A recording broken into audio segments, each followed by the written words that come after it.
In the following clip you're about to watch, a man had been watching something crouch at the far end of his porch on his doorbell camera every single night for a week straight. Same spot, same low position, same time.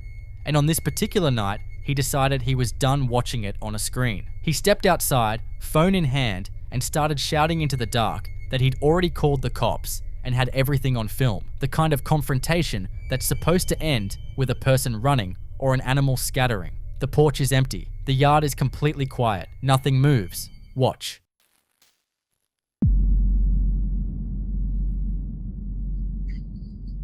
I've seen this person outside my house every night this week on the doorbell camera.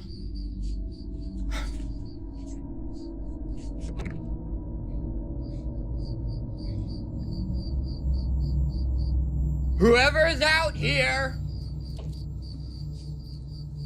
I called the cops, and I have you on film.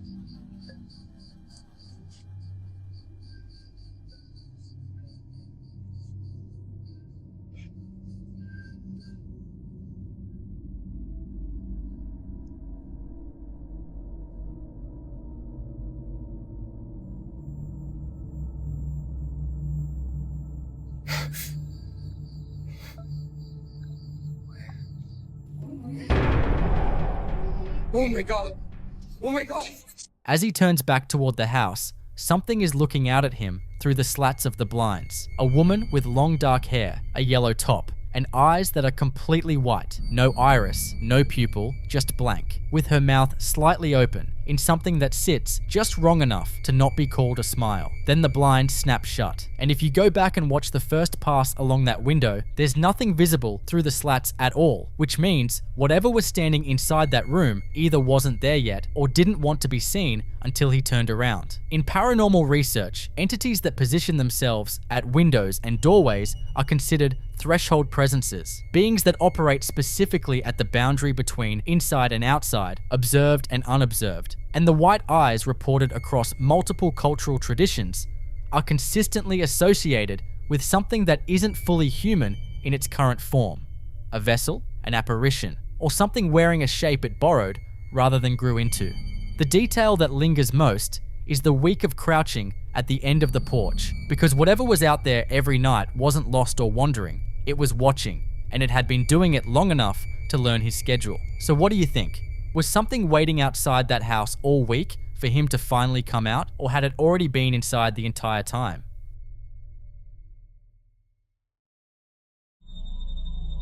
The following video was recorded by a man at 2 a.m. inside his apartment, a place he claims has been active since long before this night, something he describes as a presence that has followed him across multiple videos and refuses to leave him alone. By the time he picks up his phone to start filming, the sounds have already begun coming from the dark living room. A rhythmic, repetitive creaking, the kind that stops you mid-breath because you know there's nothing in there that should be moving.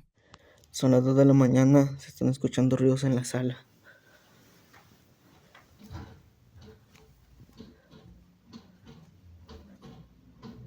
Están moviendo la silla, raza.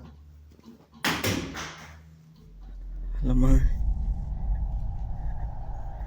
Escucho algo acá, raza.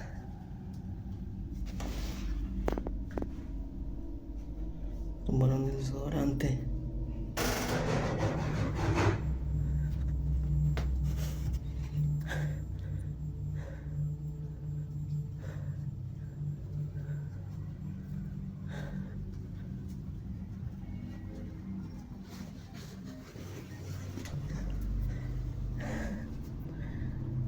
¿Qué estará pasando, banda? Madre.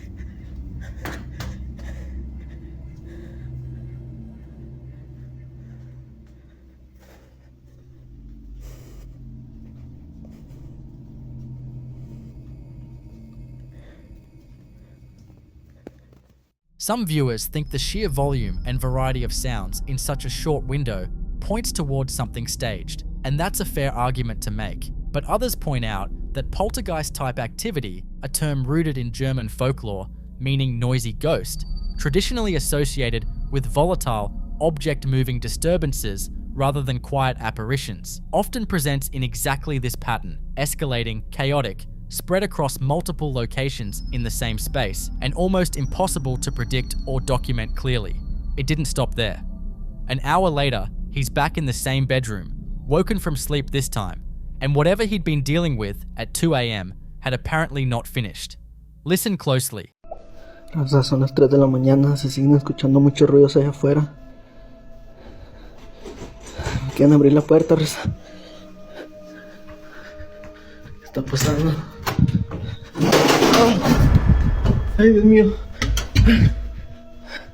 A violent crash erupts from the dark room adjacent to the bedroom, something heavy hitting the floor with enough force to send him scrambling for the door, gasping, fumbling with the handle, unable even to look back at what caused it. The sounds in the first clip were loud and frightening, but this one lands differently because he was asleep when it started, which means whatever is happening in that apartment isn't waiting for him to be watching anymore. Some who followed cases like this believe that shift from activity that occurs while the witness is awake and filming to activity that interrupts sleep signals a deeper level of presence, something less like background noise and more like deliberate intrusion. Skeptics will argue it's a neighbor, a settling building, anything that doesn't require a paranormal explanation. But if you've watched both clips back to back, you already know what question is sitting at the back of your mind. And if you're enjoying watching this video, like and subscribe. At 3 in the morning, alone in that apartment,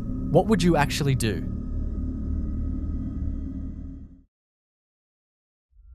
In this next clip, a woman is parked outside at night, filming from inside her car, and she's clearly shaken. She describes watching something move across her rearview mirror while she was sitting in the vehicle, something that tracked from the back of the car toward the front, visible both through the mirror and from outside the window.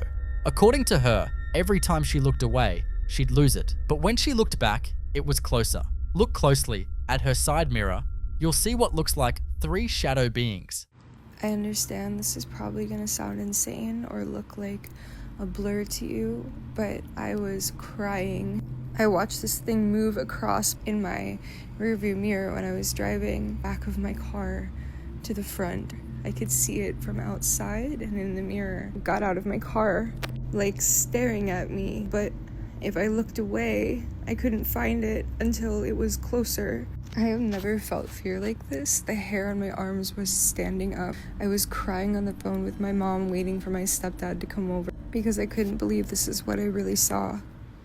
Her voice barely holds together as she recounts it. She says she's never felt fear like that in her life, that the hair on her arms was standing up, that she ended up on the phone with her mother, waiting for her stepfather to come over because she couldn't process what she'd just seen. That ambiguity is exactly what makes this so difficult to dismiss. Some viewers think the distress in her voice alone tells you everything. That kind of fear is hard to fake. Others believe she may have encountered what's sometimes described as a shadow entity, something that exists at the edge of perception and retreats the moment you focus on it directly. You decide.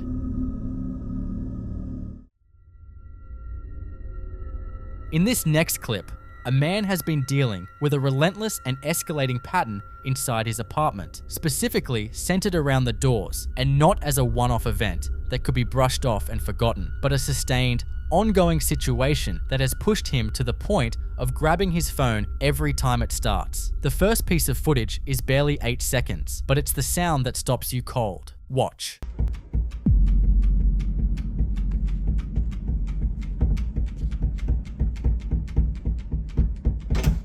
A rapid rhythmic clicking and tapping emanates from the door itself, persistent, almost mechanical, like something working at the latch from the other side, and it stops the exact instant his hand makes contact with the handle, not before, not a moment after, which is the detail that moves it out of the category of a loose mechanism and into something that feels more like a response. Like whatever was doing, it knew he was there. It didn't stay contained to the door. Shortly after, he finds his 2 dining chairs pulled out from the table and positioned at odd angles in the middle of the room, and his immediate reaction makes clear he didn't leave them that way. His cat Rory is visible nearby, and skeptics pointed to that immediately. But 2 heavy dining chairs displaced simultaneously at those angles from a single small cat is a stretch that most viewers weren't willing to make. What the fuck? The third clip is the longest and most detailed piece of footage he's captured, and it's where the pattern becomes impossible to dismiss. For over a minute, the door handle jiggles up and down on its own, rhythmically, audibly, relentlessly, while persistent knocking runs underneath it the entire time. He grabs the handle and the sounds stop. He lets go and they start again. He opens the door to an empty hallway, closes it, and within seconds, it starts back up, more frantic than before. And then a crash from the living room. And when he turns around, the cat tunnel that had been lying on the floor is sitting on top of the couch. "I know Rory didn't do that," he says, and you can hear the fear settling in behind the disbelief. See, it's still happening. Honestly, this is all the time. Whoa, Jesus. The cat scared the shit out of me.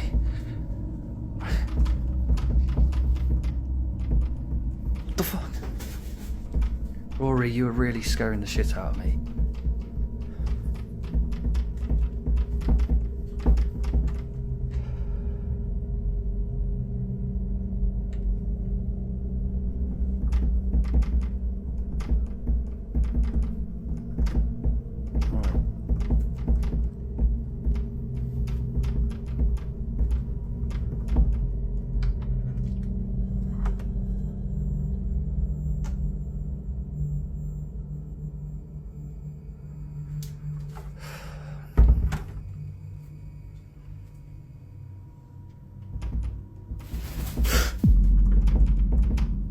Fuck. I know Rory didn't do that. What the fuck is going on? What the fuck happened, Rory?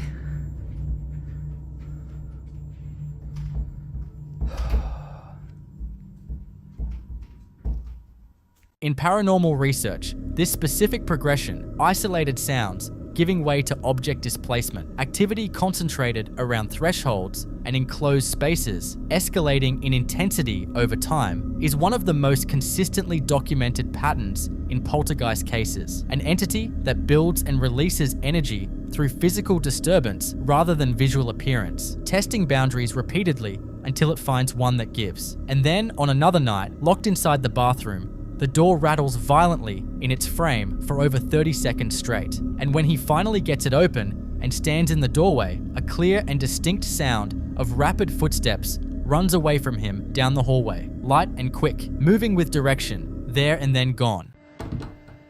Right, so I'm just in the toilet, and as you can hear, the door's rattling.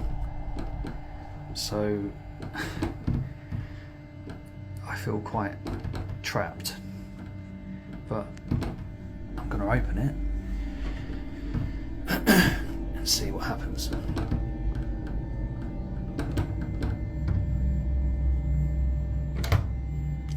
That would help if I actually unlocked the door, wouldn't it?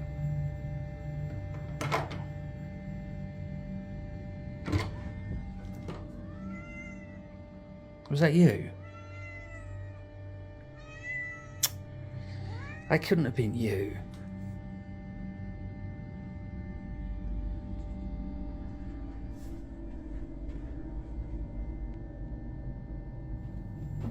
Oh, fuck off.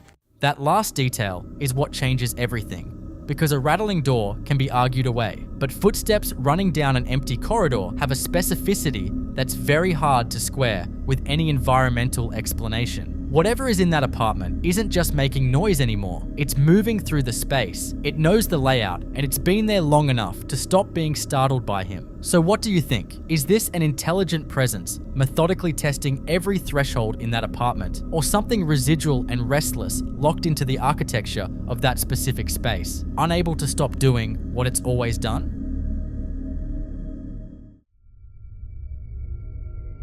This next video was recorded inside a public restroom at the Forum at 1 in the morning by a man who says he'd been hearing noises he couldn't explain. He's alone in the building, or at least he thinks he is. It's his second night documenting strange activity in this location, and the sounds coming from inside the bathroom are what pulled him in there in the first place. He films the hallway, then turns the camera on himself, visibly nervous, explaining the situation in real time. Then he walks in, scans the counter and the mirrors, and points toward a row of red stall doors. No feet visible under any of them. He crouches low, angle dropping toward the floor gap, calling out, "Hello, is anyone there?" Nothing answers. Watch. Día 2, nos siguen pasando cosas extrañas.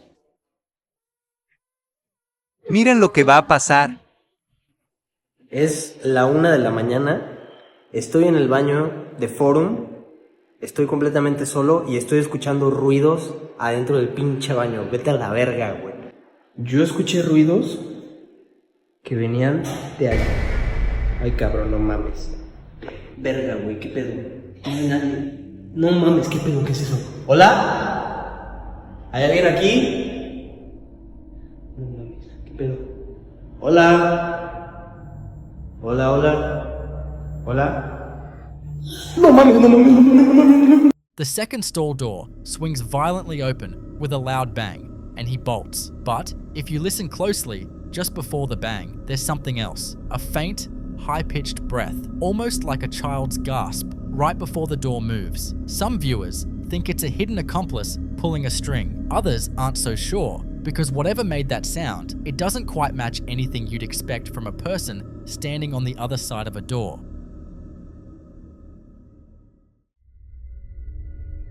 This next video was recorded inside what appears to be a school. At night, completely empty, or at least it should have been. The man filming makes his way through the building with a flashlight, and right away, something's off. Inside a bathroom, he's barely started recording when a wooden door swings open on its own, slowly, with a long, drawn-out creak, and stops. He chuckles, almost nervous, and keeps moving. Outside, through a chain-link fence, he spots a deer standing by the roadside, but that's not what catches his attention. In a lit window of a nearby building, one he says is locked, and alarmed, there's a dark, motionless silhouette standing inside, just watching. Then the crashes start. 2 separate rooms, 2 violent metallic bangs, both from just off camera, and you can hear the shock in his voice each time. Watch. Yeah, no hay nada.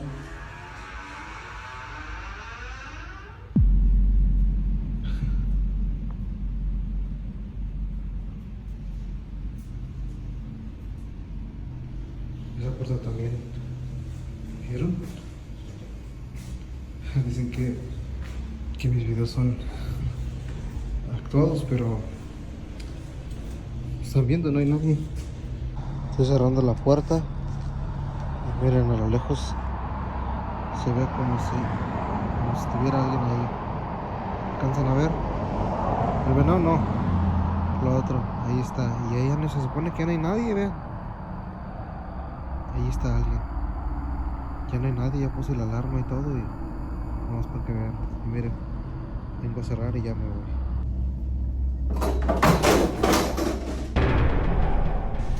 ¡Oh, hijo de su puta madre!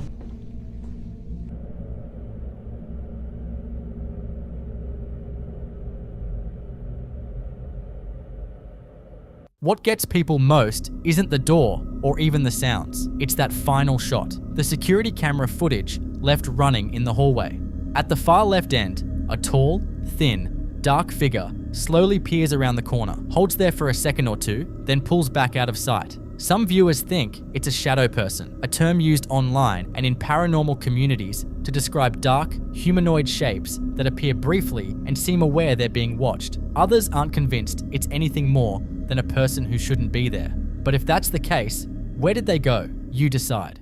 In the following clip you're about to watch, we get a chilling look at why healthcare workers often joke about avoiding certain shifts. This footage was captured by Camila Torres, a nurse working at a nursing home, back in 2019 when a resident asked her to record a cleansing of what the staff called the death room. This specific room was notorious. Patients placed there would have sudden medical episodes or pass away, and the heavy, cold energy was so intense that the facility eventually stopped placing patients inside it altogether. As the resident performs her prayer and wafts her hands outside the doorway, pay close attention to the rosary hanging on her hand.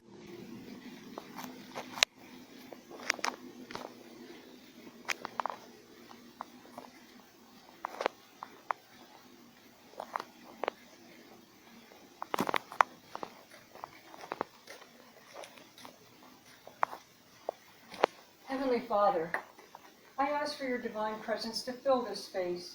May your light shine brightly through every room, cleansing this home of any negativity, fear, or unrest. Let peace dwell in every corner, and love be the foundation of every wall. Bless this home with your protection, surrounding it with your angels, and shielding it from harm and evil. May every door be a passage to your grace, and every window open to your blessings.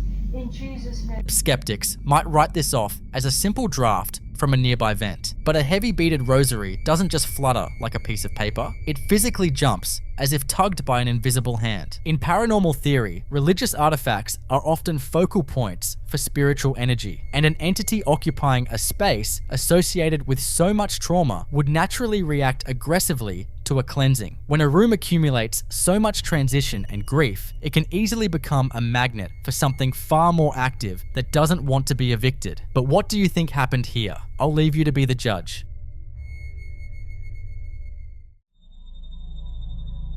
This next clip captures what should have been a warm, wholesome family gathering. A father is sitting on the couch playing the guitar while his family happily sings along. It's a beautiful, intimate moment, but if you look carefully at the open window just behind his shoulder, you'll catch a detail that completely ruins the cozy vibe. In the upper portion of the dark window frame, a pale, face-like shape appears to peek into the room, silently observing the performance before vanishing back into the pitch-black night. Cuando me miraba esos tus ojos, cuando me miraba esos tus ojos, yo pues pensaba que me querías, yo pues pensaba que me amabas.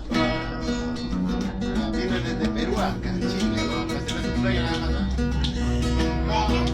esos dos ojos tienen la culpa, esos dos ojos tienen la culpa de haberme mirado sin conocernos bien, de haberme mirado sin conocernos bien.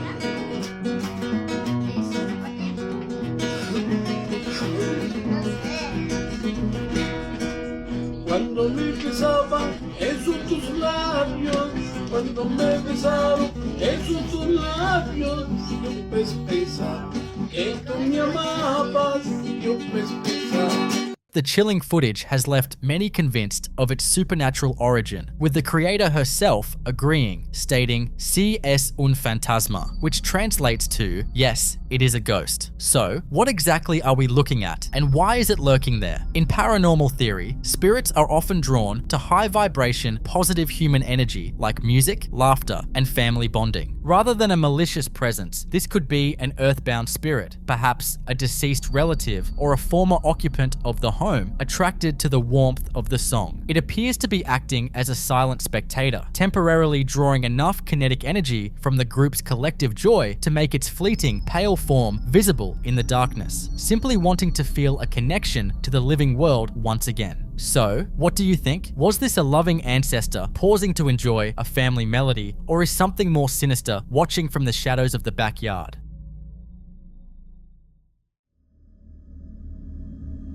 In this next clip, we follow the story of a mother named Sam, who for a long time had a persistent, unsettling feeling that she was being watched in her own home. She could never quite put her finger on what was causing the dread until she accidentally recorded her twin boys playing and watched the footage back. While filming her toddlers running into a bedroom, a distinct, disembodied woman's voice can be heard over the audio, whispering a chilling, "Shh, quiet." ¿Qué pasó?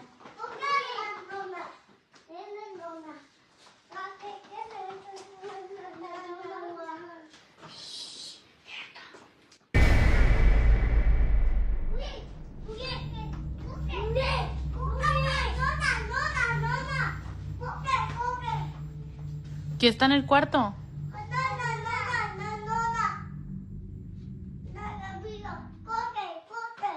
Sam confirmed she was completely alone in the house with only her young children at the time, leaving no logical explanation for who could have whispered the warning. In paranormal research, this is a classic example of an electronic voice phenomenon, or EVP. Entities often draw upon the high vibration, chaotic kinetic energy of playing children to manipulate the airwaves and make themselves heard. But why tell the boys to be quiet? Some investigators suggest that domestic spirits can become highly territorial, occasionally falling back into old disciplinary habits, as if they still run the household. Others fear a more deceptive entity, trying to hush the kids to avoid being fully discovered by the mother. Was this the voice of a lingering, spectral guardian watching over the boys? Or is there a silent tenant in this home trying to keep its presence a secret? I'll let you be the judge.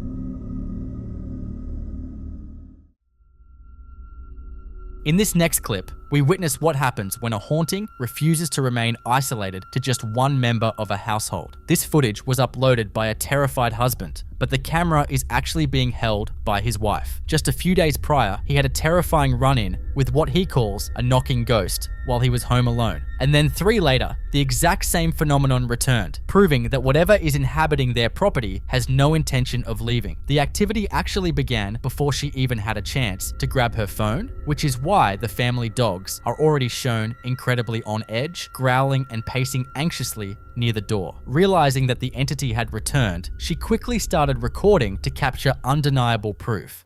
Okay, it just happened again and the dogs are freaked out. Get it. Daisy, come over here. Get it. You be right there. Something opens that fucking door, you need to get him.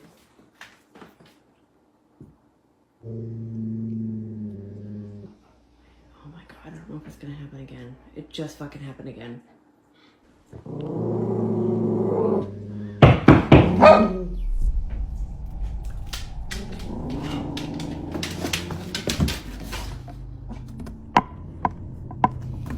Move, move, move, move, move, move!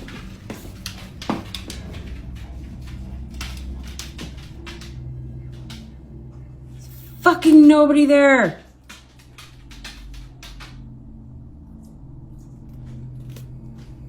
The dog stopped fucking barking now. Davey's freaking the fuck out by the door though.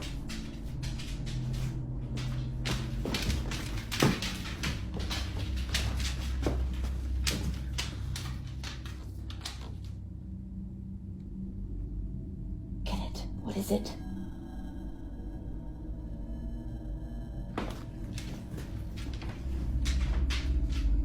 There's nobody out there.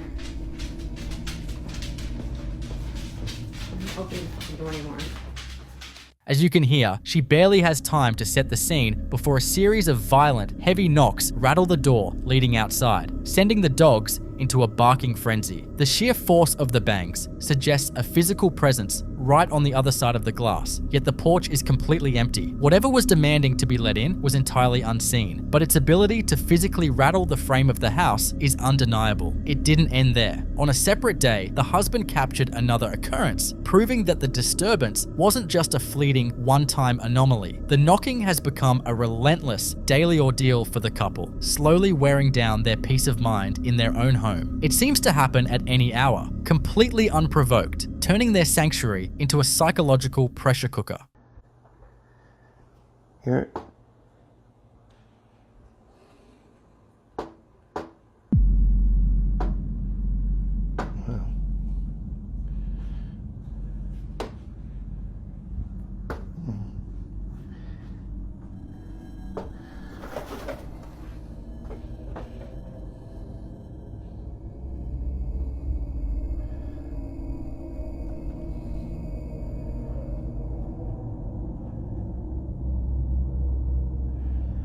Happens all the time.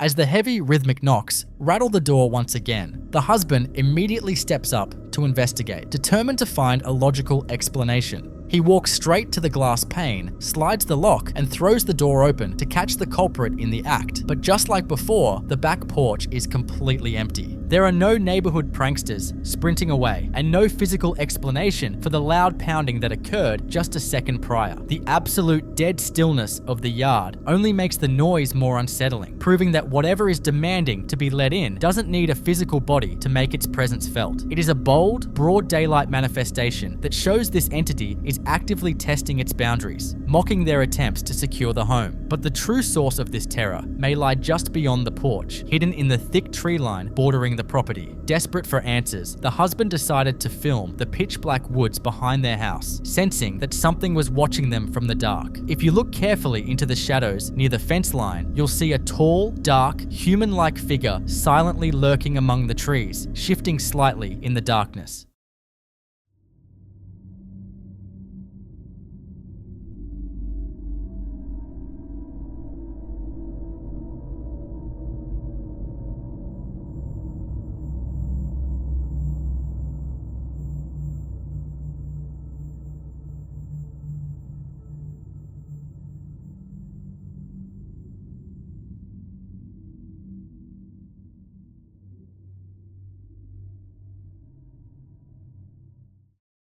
This unsettling discovery ties all of the family's terrifying experiences together. What if the violent knocking on the door wasn't an isolated trick, but a deliberate attempt by this forest-dwelling entity to gain entry into their home? In paranormal lore, entities that inhabit the woods, often referred to as elementals or territorial nature spirits, can become highly aggressive when humans encroach on their space. This shadow figure might be attempting to establish dominance, using the rhythmic knocking as a form of psychological warfare to break down the couple's sense of security. By wearing down their defenses, it feeds on the resulting fear and anxiety, gaining the energy it needs to manifest even closer to the house. So, what do you think? Is this a malevolent entity trying to claim the home for itself? Or is it a silent sentinel of the woods, warning the family that they are no longer welcome?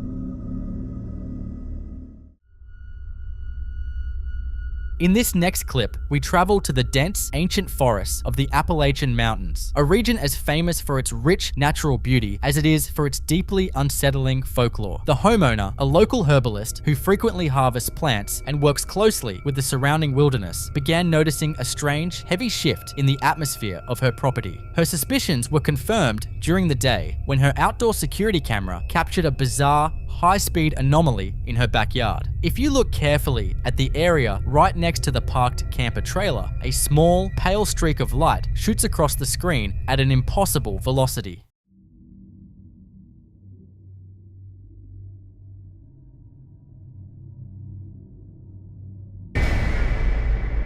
While skeptics might try to write this off as a simple insect flying close to the lens, the trajectory, sudden acceleration, and sheer speed completely rule out a bug or a bird. It behaves like a highly concentrated orb of kinetic energy, darting with deliberate purpose. In paranormal lore, these fast-moving light anomalies are often thought to be scouts, elemental energies, or spiritual manifestations testing the boundaries of human habitats. For an herbalist who regularly interacts with the natural energy of the land, it's highly possible that her work has unwittingly drawn the curiosity of something ancient living deep within the mountain hollows. Determined to find out what was sharing their land, the couple began closely monitoring their backyard security feeds at night. It didn't take long for their vigilance to pay off, but the answer they got was far more terrifying than they ever bargained for. While watching the live feed, they spotted a chilling shape slowly moving through the pitch black tree line. At first, her husband wonders if it's just a local coyote, but as the entity steps further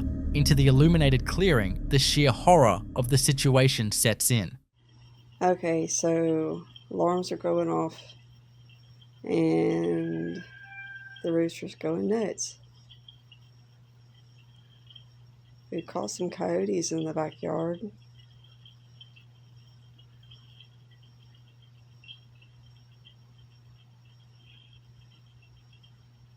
What is that? It's probably that coyote. Right there. What the heck? Is that No. That's not a coyote.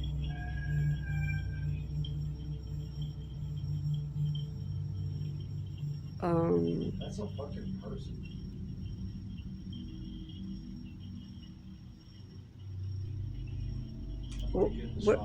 Where's the dog? Well, you better go now.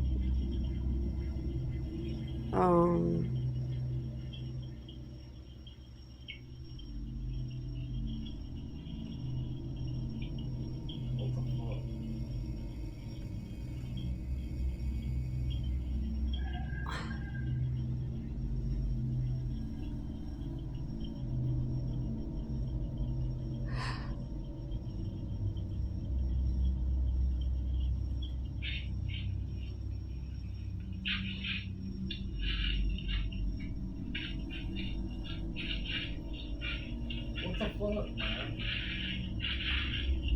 What the fuck is that? I don't know. The rooster's not too happy. Where's the dog? There's the dog. Why is she in her freaking pen? What the? Oh my god. Okay, so it came back. What the hell?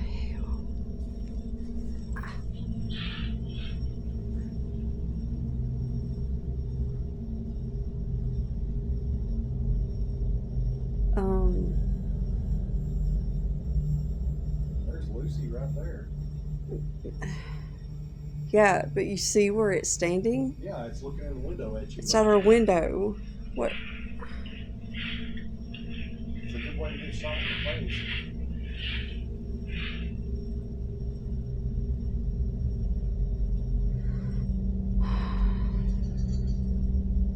And the dog's just staring. So why is the damn dog not barking? Oh my god. What is that? I don't know. I don't know. I don't know. What? Alright, do. Walking upright between the trees is an incredibly tall, pale, and spindly humanoid figure. The proportions are completely off for a normal human, exhibiting elongated limbs and a haunting, gaunt frame that moves with an eerie, calculated grace. The tension peaks when the couple realizes their dog is completely silent and missing from the frame, prompting a frantic realization that they are in immediate danger. What exactly is this creature, and why is it lurking in their yard? In Appalachian cryptid lore,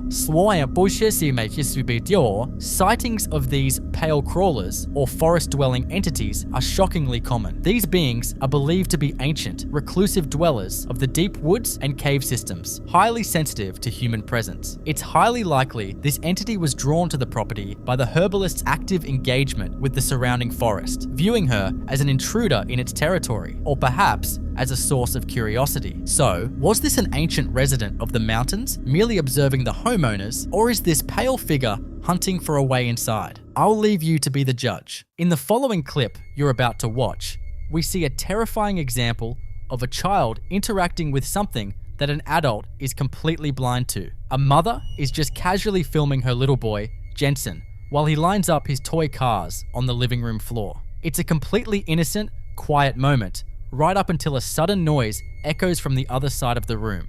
What makes this video so chilling isn't the sound itself, but Jensen's immediate, visceral reaction to it. According to his mum, he is not typically a cuddly or clingy kid, but the absolute second this happens, his survival instincts completely take over. Watch what happens when his mum starts asking him very specific questions about exactly what he is looking at.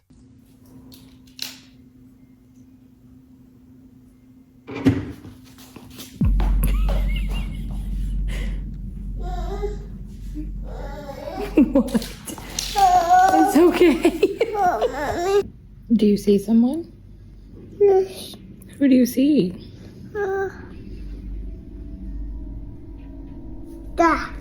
Who is it? You see someone over there? What are they doing?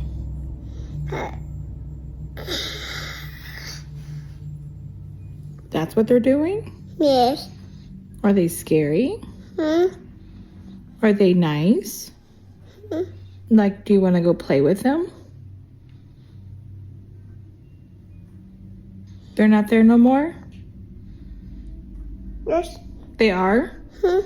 What are they doing? Is there still someone over there by your toys? Yes. Is it a man? Or is it a lady? Sissy. A lady? It's a woman? Do you know her name? What's her name? Oh, she's in the kitchen now? Oh. High. She's up high? Yes. Ada. Oh. Ada. Oh. What? This. What is it? Ada. You tell me, I don't see anything. Oh, Ada. You keep pointing by your toys. Is there someone by your toys? Oh, shit. You keep pointing to the chair. Oh. Is there someone in the chair? Yes. Can you point to where you see someone? Where are they? Ada. They're right there. What are they doing? Ada. I see. Ada. The chair? Ada. Over by your toys? Yes. Well, are they gone now? Did they go bye-bye? Ada. Right there? Yes, I see. They're by the chair? Yes. Can you wave to them if you see them? Oh, Ada. Ada, Gary. Mommy. Yeah? Ada. I see. You see them? I see. Is it boy or girl? Good. A girl? Ada, go. You see the girl? Oh, Ada. Can you ask her name? A girl. A girl. You see a girl? Does she make you happy or scared? Scared? I see. Ada. Yeah, you keep pointing to the chair. A girl. A girl? Is she old? Like, is she maybe mommy's grandma? Ada. I go. A girl? I go. Ada. A girl sitting over there? I go. I see that. You see that? You see a girl? I go see. I see that. Go see. Oh. Shit. Did she wave to you? No, I see that. Is she nice? Yes. Oh, she is nice. Where is she? Bye. I know you're waving to the chair, but where is she behind? Like, can you look at her? Is she there? I don't see her, do you? Papa. Oh. Did she leave? No. No, she's still there? Yes. Where? I put you down and you go show me where she is? Go show me. Go by her. Ada. Can you go give her a high five? Nope. Why? High five. You don't want to? There is nothing more unsettling than a toddler casually describing a nightmare standing right in front of them. When she asks what the presence is doing, the terrifying face and sound he mimics to demonstrate is pure nightmare fuel. But the absolute scariest part of this footage is how he physically tracks the entity's movements in real time. He doesn't just stare at one dark corner. He points to the end of the living room, then tracks it moving into the kitchen, and finally points straight up to the ceiling. In paranormal research, an entity that defies gravity to crawl or hover on a ceiling is almost never classified as a standard human spirit. That kind of unnatural, spider-like movement is a classic hallmark of something much darker, often associated with demonic entities or crawlers. The fact that this entity is intentionally keeping itself hidden from the adults while actively showing itself to the toddler is a textbook isolation tactic. It knows the child's sensory filters are still wide open, and it is deliberately using that connection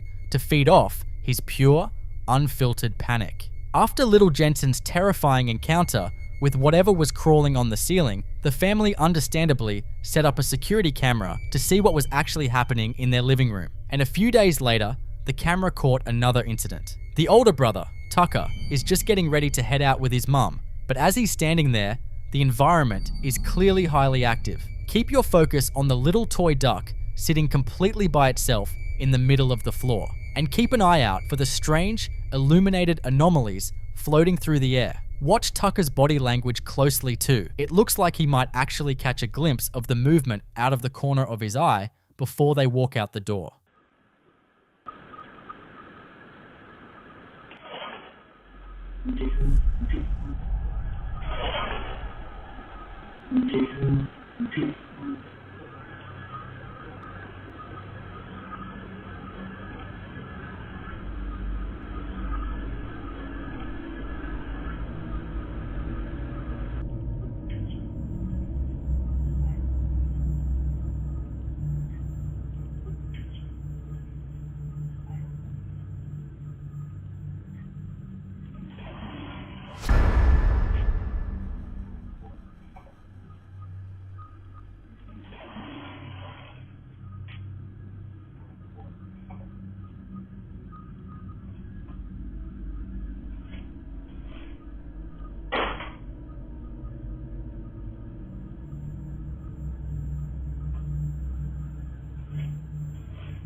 When you combine floating orbs with actual physical object manipulation, it completely changes the conversation. Skeptics love to quickly debunk orbs as just dust particles or bugs catching the infrared light of a security camera. But in paranormal research, when an orb is captured in the exact same frame as a heavy physical interaction, like a toy being dragged across the floor, investigators classify those spheres as concentrated balls of raw spiritual energy actively trying to manifest. The creepiest part of this footage is the timeline of the movement. The entity moves the duck slightly while Tucker is standing right there, almost like it's testing the waters to see if he notices. But the absolute second the front door closes and the house is completely empty, the toy is forcefully dragged even further to the right. It proves that whatever has attached itself to this family isn't just putting on a spooky show for an audience. It is physically occupying their space, and it has absolutely no problem playing with the kids' toys the moment they leave the room.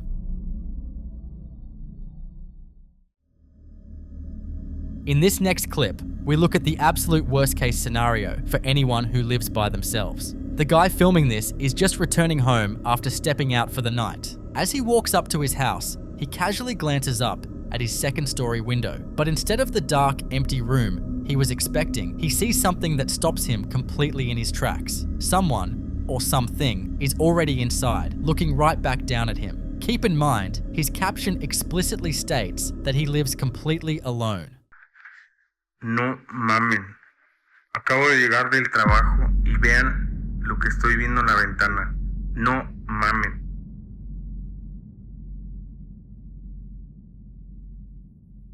Seeing a pale, almost translucent face staring out from a pitch-black room is pure nightmare fuel. In the paranormal community, entities that present themselves exactly like this are often referred to as watchers. Unlike poltergeists that aggressively throw things around to cause chaos and fear, watchers are incredibly still, quiet, and deeply territorial. They usually claim a specific room or floor of a house and simply observe the living. However, the fact that it is intentionally hovering right at the glass while he is standing outside shows a terrifying level of awareness. It isn't just mindlessly haunting a corner of the room, it is actively looking out the window, watching him return. It is a bold, territorial display, basically daring him to come inside, unlock his front door, and try to go to sleep. You see, just because you pay the rent doesn't mean you actually live alone. So, what do you think that is? I'll leave you to be the judge.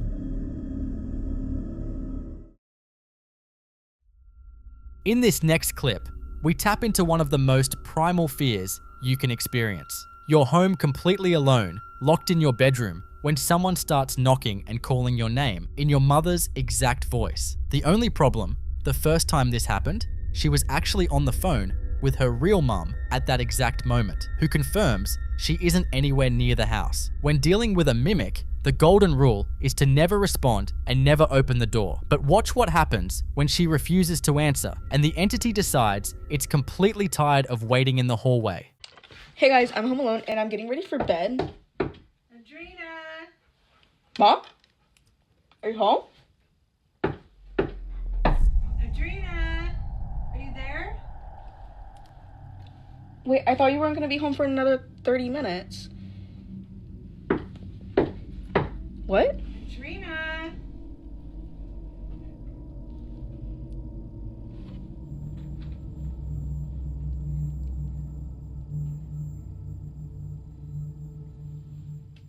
Her scream, as that door slowly swings open to reveal an empty hallway, is absolutely bone-chilling. But that final moment actually sparked a massive debate in the comments. Are mimics physically capable of opening doors on their own? In traditional paranormal lore, the answer is almost always no. Mimics are considered psychological predators. They copy the voices of your loved ones, specifically to bait you into opening the door, because they lack the kinetic energy or the spiritual permission to cross a closed boundary on their own. They rely entirely on trickery to get an invitation. So, what does it mean if the door opens by itself? From a paranormal theory standpoint, it suggests two incredibly terrifying possibilities. Either this entity has been feeding off her raw panic long enough to gather the physical power of a poltergeist, or it was never just a mimic to begin with. What do you think it was?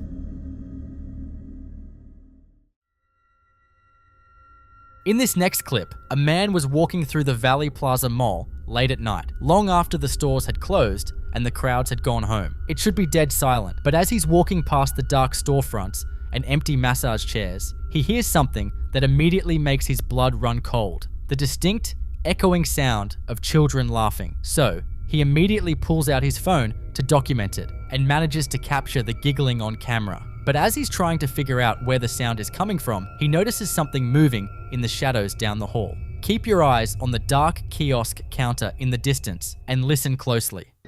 On everything I love, I just heard a group of kids over here laughing. On everything, bro. I just heard a group of kids laughing. Where the hell the kids at? What the fuck? Bro, I know I'm not tripping, bro. I just heard a whole bunch of kids laughing, bro. You hear that shit? What the fuck? Bro, I'm in the mall by myself. Where the fuck is that shit coming from? I know y'all heard that shit. Bro, what the fuck? I'm about to get about this bitch. What the fuck is that?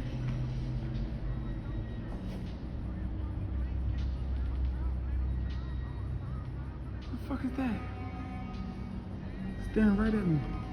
Right there.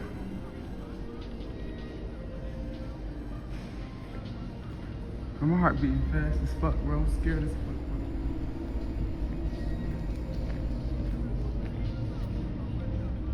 There's a person right there in a red shirt right in front of me.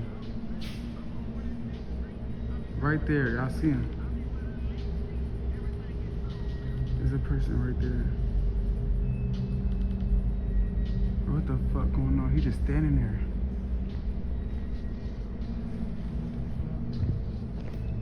He just standing there, bro.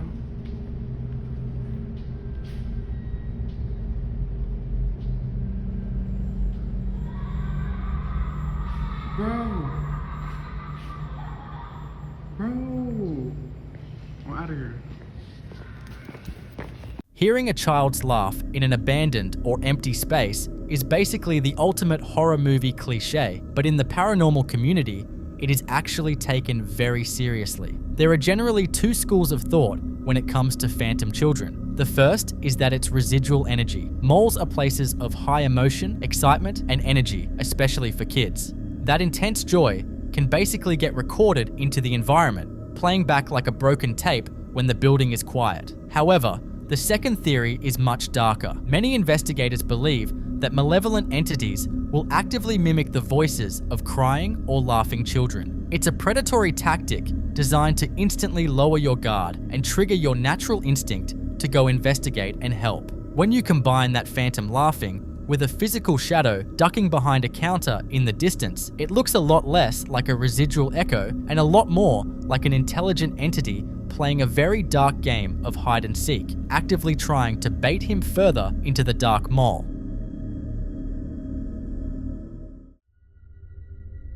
This next video was recorded by a father and daughter duo who were touring the historic streets of Galveston, Texas. Galveston is widely considered one of the most haunted cities in the United States, largely due to its tragic history with the Great Storm of 1900. For these two, ghost hunting is a shared passion, but they actually managed to capture their most compelling evidence without even realizing it. While they were filming the exterior of one of the city's famous Victorian-style houses, they missed the figure standing in the second-story window. It wasn't until they got home and re-watched the footage that they saw the pale shape looking back at them before it seemingly retreats into the darkness of the room.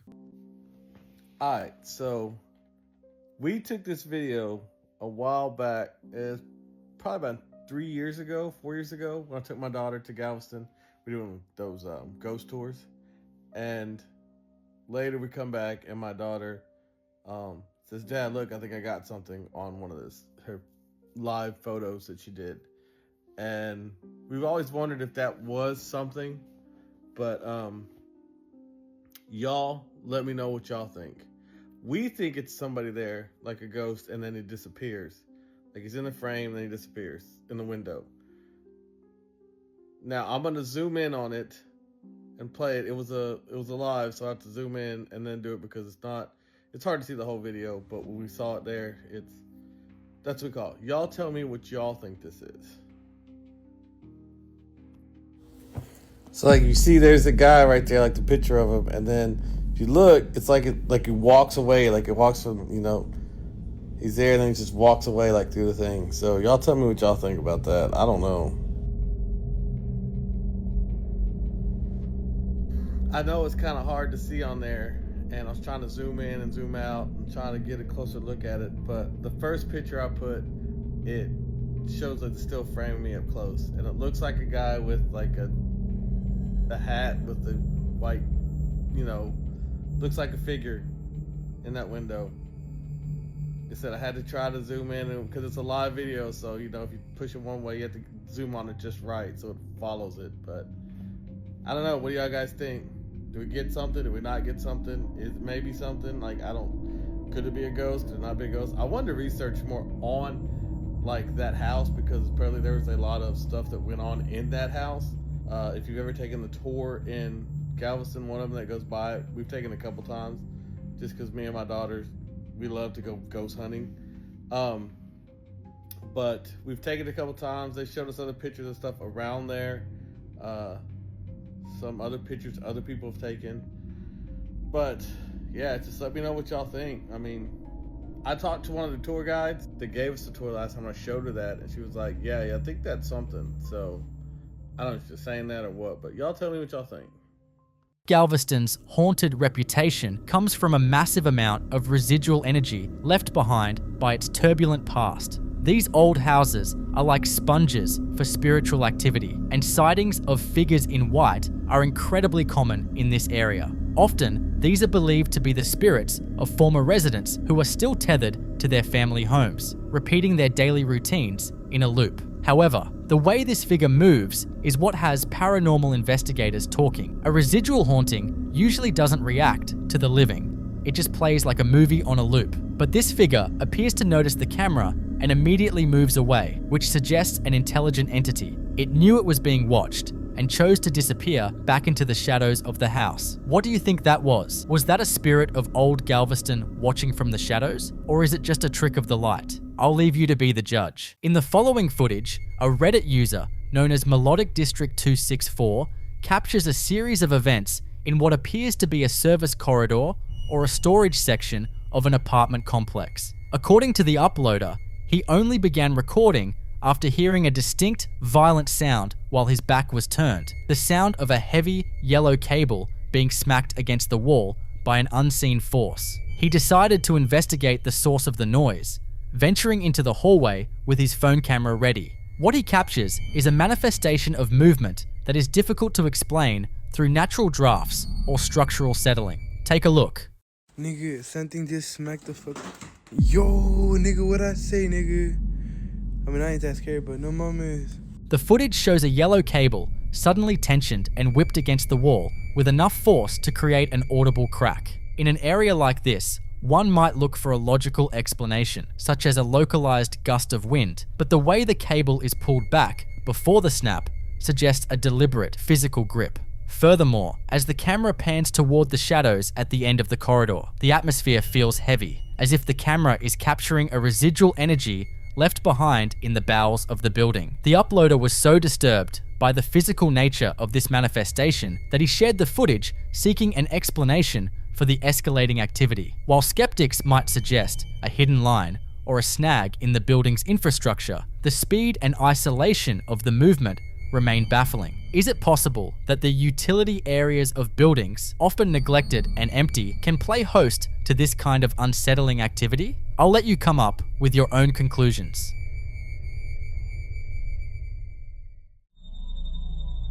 In December of 2025, Daisy Summer shared a series of distress calls from her home. According to Daisy, the atmosphere in her house had shifted significantly, characterized by peculiar sounds echoing through the halls during the late night hours. The following footage captures her attempt to document the anomaly after a particularly unsettling encounter while she was getting ready for work. Her distress is palpable as she recounts seeing something in her bathroom that defied logic. Keep your eyes on the shadow extending from behind the bathroom door. Holy shit, I was just getting ready for work and I freaking saw something in my bathroom that scared the freaking shit out of me. I don't know what it was, but it looked like a ghost. Like literally, I think I just saw a ghost. I want to get out of here. I want to get out of my house. I'm so scared.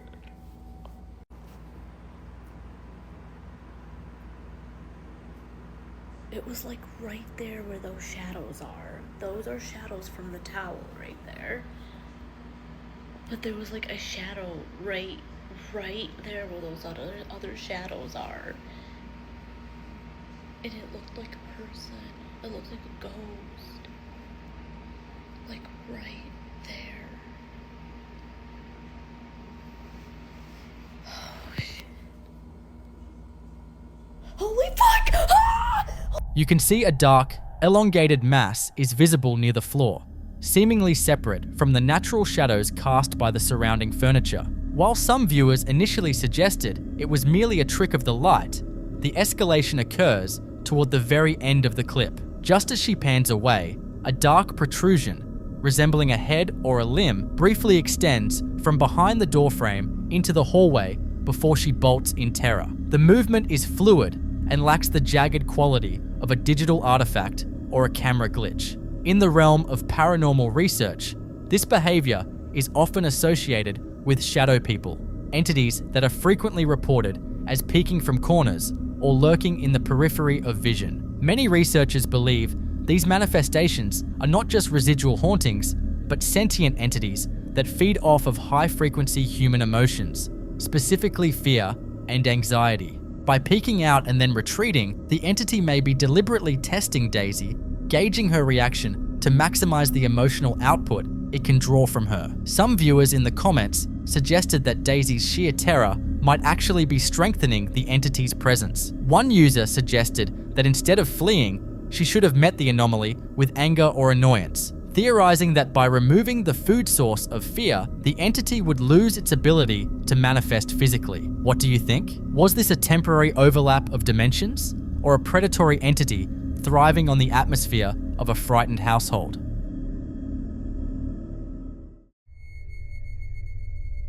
This next clip explores the thin line between grief and the supernatural, where a house once filled with life suddenly feels hollow. In late 2024, Tonya Richardson began documenting what she believes is the residual energy of her beloved Maltese, Frenchie, who had passed away 5 months prior. Tonya explains that Frenchie had a very specific habit. She loved to burrow under the blankets and playfully chase Tonya's feet. What began as a memory soon manifested as a physical occurrence that Tonya captures in real time. The setting is her quiet bedroom, where the blankets begin to shift in a manner that is uncannily familiar. Take a look.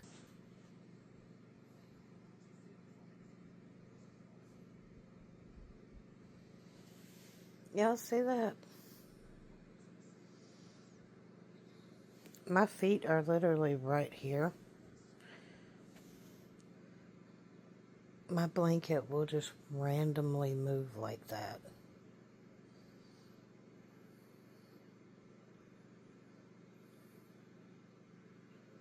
That is so weird.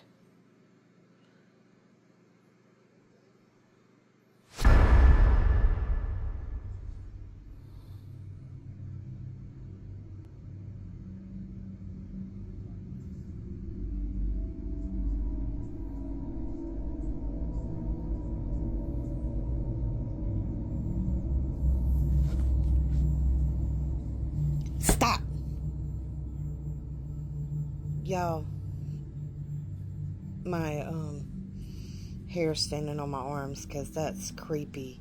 It does this about the same time every morning. So I'm not sure what it is trying to tell me something, but it's creepy.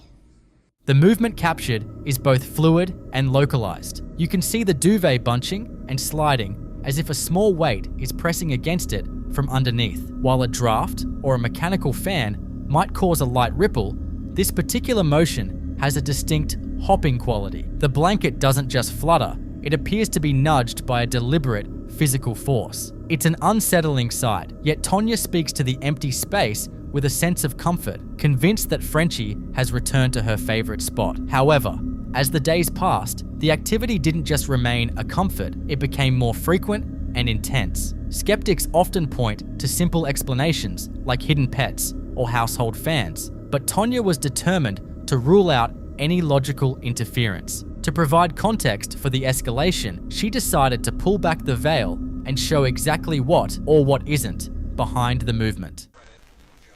My baby come to see me again. Frenchie, what you doing? What you doing? Are you gonna play tonight? Are you gonna play? There you are. Hello. Hello. What you doing?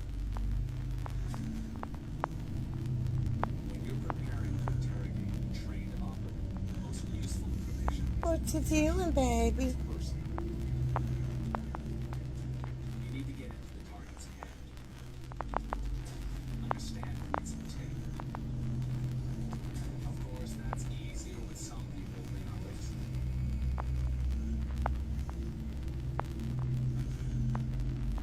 You're trying to find the right spot.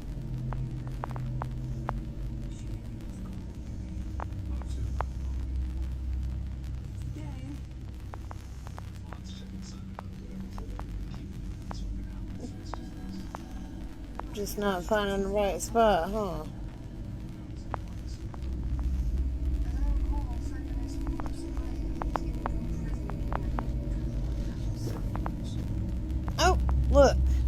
nothing under the bed. Look, nothing under the sheets. Nothing there.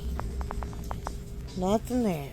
The most baffling part of this footage occurs when Tonya lifts the heavy comforter. As she clears the area, the movement stops instantly, and the space beneath the sheets is completely empty. She even goes as far as to show the area under the bed, proving there are no other pets or hidden devices that could be tethered to the fabric. The ghostly weight seems to vanish the moment it's observed directly, a pattern often noted in poltergeist-style manifestations where an entity reacts to direct human focus. In the paranormal community, some believe these fur baby hauntings are beautiful signs of a bond that transcends death. Others, however, take a more cautious approach. There is a theory that certain opportunistic entities can mimic the behaviors of a lost loved one or pet to gain trust and lower a person's spiritual guard. By imitating the kangaroo jumping style Frenchie was known for, an anomaly could potentially root itself in the home by feeding off the residents' grief and longing. Whether this is a heartwarming visit from a loyal companion or a more deceptive manifestation remains a topic of heavy debate among viewers. Some find the footage profoundly moving, while others feel an instinctual dread at the sight of the empty sheets shifting on their own. I'll let you come up with your own conclusions.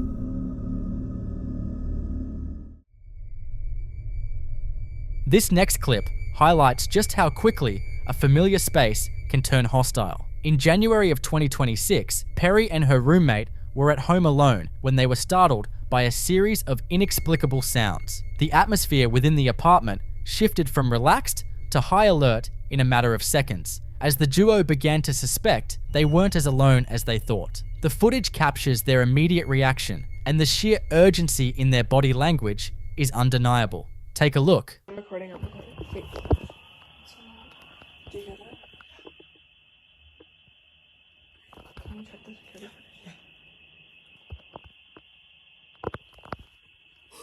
Oh my god. What is it?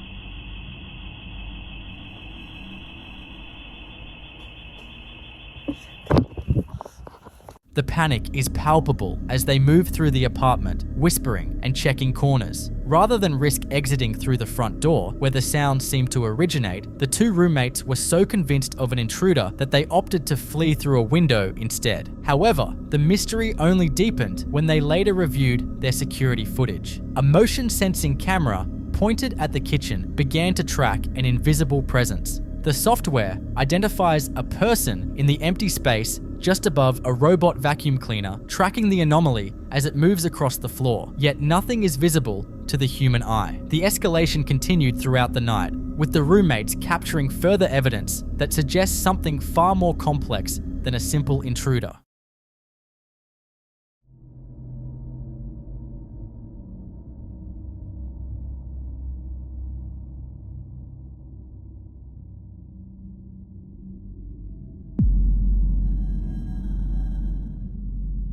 In this follow-up, the camera captures the heavy front door mysteriously unlatching and swinging open of its own accord. There is no visible hand on the handle, and the roommates are nowhere near the entrance. In the paranormal world, this kind of activity is often categorized as a skinwalker manifestation or a highly active poltergeist, particularly when senses are triggered by empty space. Some viewers pointed out that the way the sensor tracked the movement above the vacuum suggests an entity with a distinct height and mass, even if it remains shrouded from the light spectrum. While skeptics might suggest a draft or a mechanical failure in the door latch, the combination of the roommate's genuine fear and the camera's technical detection of a person makes this case particularly baffling. Could there be something dwelling within the walls of the apartment, or perhaps a transient entity that followed one of them home? If your security system alerted you to a person in an empty room, would you stay to see if it manifested, or would you be the first one out the window?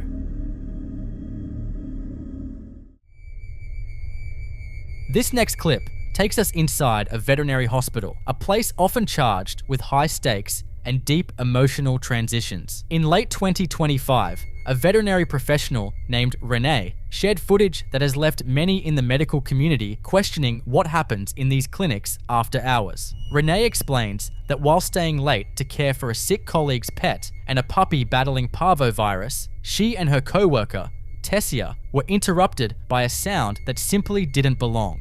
The atmosphere in the treatment room becomes tense as a phantom vocalization echoes through the sterile environment. Take a look.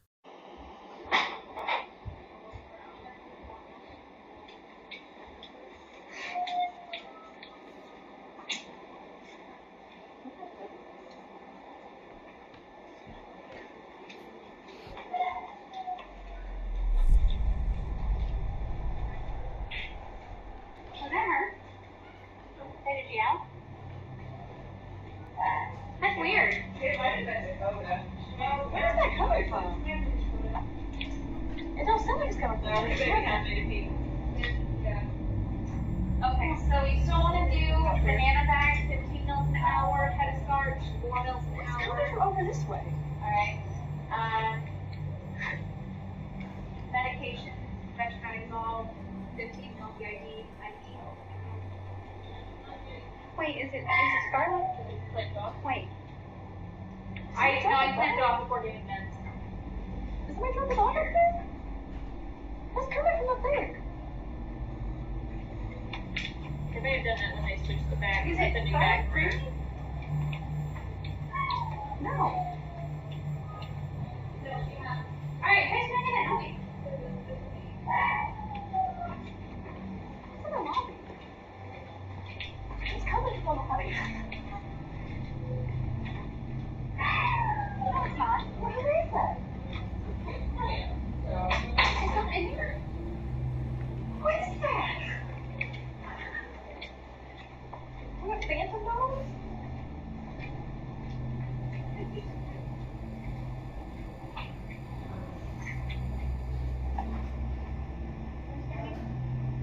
That's fucking weird. Is it Charles? You heard that, right? We all heard that. I didn't hear anything.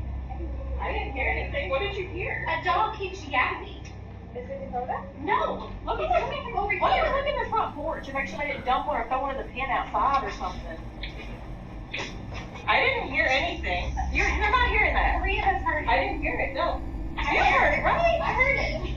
I didn't hear it. It sounds like it's coming from this side. You can't hear the iPhone though, right? No.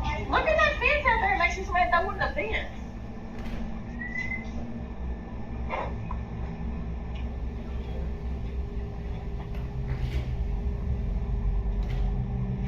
I heard nothing. I was like, what are y'all talking about?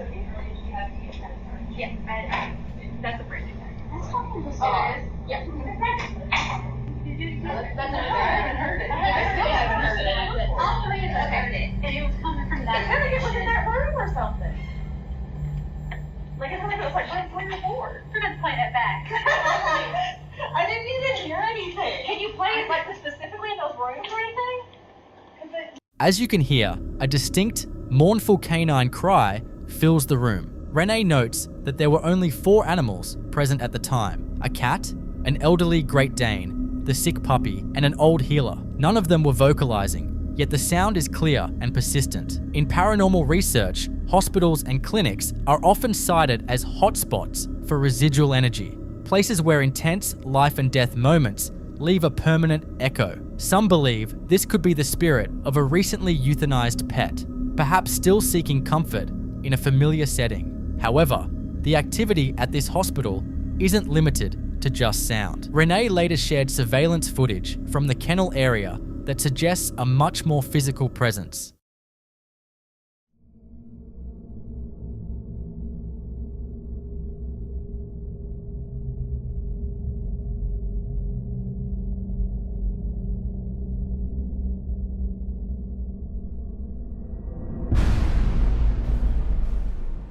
In this chilling follow-up, watch the latch of one of the cages closely. Without any visible interference, the metal lever is seen rising on its own. When the door doesn't swing open immediately, it appears to be pulled outward by an unseen force, allowing the animal inside to potentially wander out. There are no shadows, no reflections of people in the room, and no mechanical failures that would explain a multi-step process like unlatching and then pulling a door. This level of physical manipulation often points to an intelligent haunting, an entity capable of interacting with its environment to achieve a specific goal. While skeptics might suggest a loose latch or a vibration from the building, the deliberate nature of the opening is hard to dismiss. Is it possible that the bond between humans and animals is so strong that even in death, these patients stay behind to navigate the only place that tried to save them? I'll let you come up with your own conclusions. If you were working a night shift and heard a phantom cry from an empty kennel, would you shrug it off as a residual echo, or would you start looking for a new clinic? In the following clip you're about to watch, we take a midnight stroll through Tokyo's Aoyama Cemetery, a location legendary for its haunting history and ghost sightings. Most people are completely terrified to even step foot on these grounds after dark, but one brave explorer decided to walk through the shadows to see what the fuss was all about. While navigating the dark pathways, he suddenly hears a distinct cat meowing that startles him in the quiet night. His reaction was quick as he pans the camera towards the cemetery. However, when he watched the footage back, his camera picked up absolutely no trace of the feline's voice.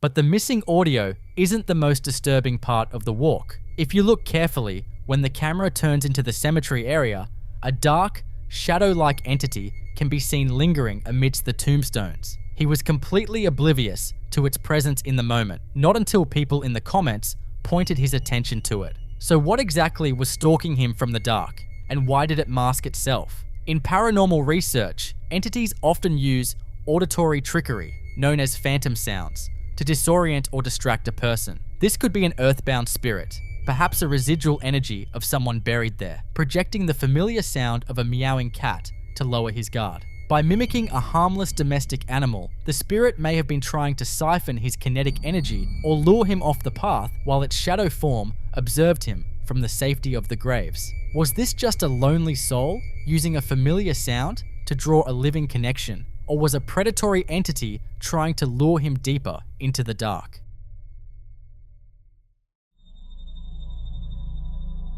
In this next clip, an explorer decides to investigate a reported ghost sighting in the dense woods near his home. Equipped with a borrowed color night shot camera, he ventures out alone after dark to see if there is any truth to the local rumors. The initial atmosphere is completely still, but as he scans the tree line, he catches sight of a strange, pale anomaly shifting between the trees. He tries his best to steady his hands and zoom in for a better look, but whatever the entity is, it dissolves back into the shadows just as quickly as it appeared.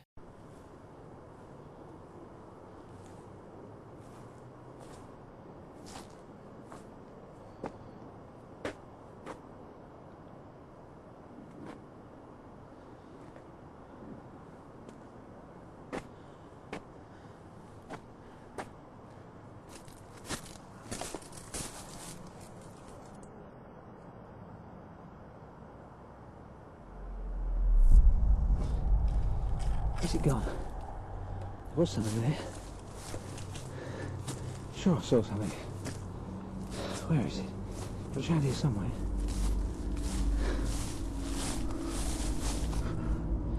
It's here somewhere, but it's gone. I don't know where it is.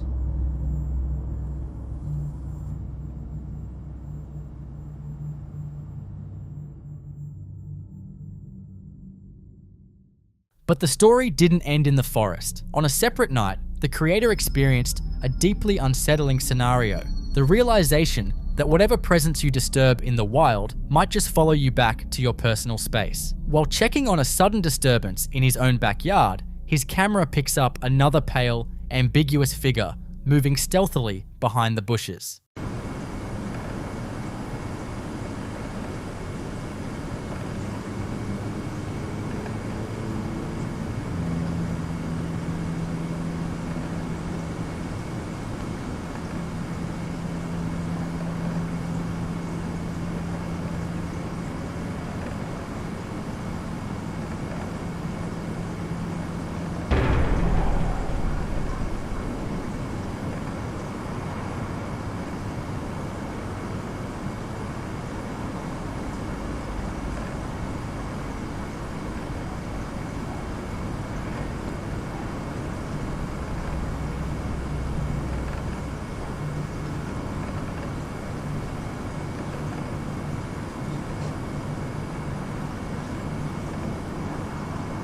In paranormal research, a sequence like this is heavily associated with a concept known as spiritual attachment. The theory suggests that entities aren't always anchored to a single geographic location. Instead, when an individual enters their domain with a high level of hyperfocus, anticipation, and adrenaline, that intense emotional output can act like a beacon. The entity is thought to absorb this energy, using it as fuel to latch onto the investigator and follow them straight back to their home property. However, this footage has sparked an intense debate, and the skeptics make some incredibly strong arguments against it. Those who believe the video is fake point out that the heavy camera, shaking, sudden blurs, and rapid panning are classic techniques used to mask video edits or hide a practical effect, like a person in light clothing. Furthermore, early night shot cameras were notorious for heavy compression, meaning a stray reflection or a common nocturnal animal could easily be distorted into a ghostly shape. On the flip side, there are reasons to believe it could be genuine. Defenders of the clip point out the organic way the figure blends behind the complex, overlapping layers of branches, a feat that would have been remarkably difficult to cleanly render with consumer-grade digital editing software back when this was originally filmed. They also argue that the ambient audio and the raw tension in his breathing sound entirely unscripted. This leaves us with a classic supernatural dilemma. Was this just a clever piece of doctored footage meant to create an internet hoax? Or did this man genuinely capture an entity that followed him home from the woods? I'll let you decide.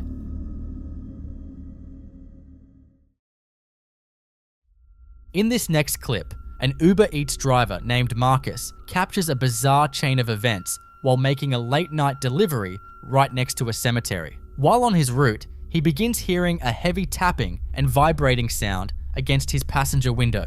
With no one visible outside, he pulls over to check the exterior of his vehicle and see if something is caught underneath. While investigating outside, Marcus points his camera toward a discarded shoe sitting on a piece of cardboard by the curb, which suddenly shifts on its own. He quickly gets back into the driver's seat, but the situation escalates further when the passenger door unlatches and swings wide open completely by itself. What makes this sequence even more unusual is what Marcus discovered only after reviewing his dashcam footage later on. The interior camera shows a faint, translucent anomaly hopping directly through the closed passenger window just before the window began vibrating.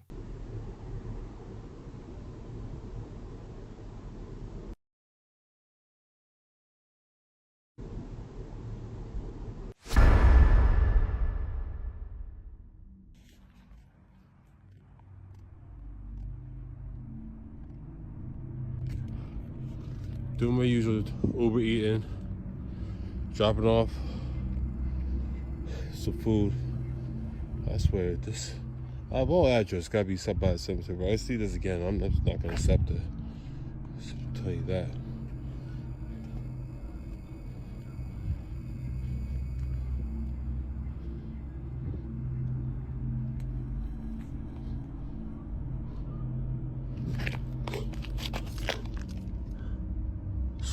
I'm not tripping. No. Make sure I'm not tripping. So I'm driving off the DoorDash, the Uber Eats, and I can't even get my daggone company straight. And you're gonna see a vibration, but see tapping at the window. You're definitely gonna hear it.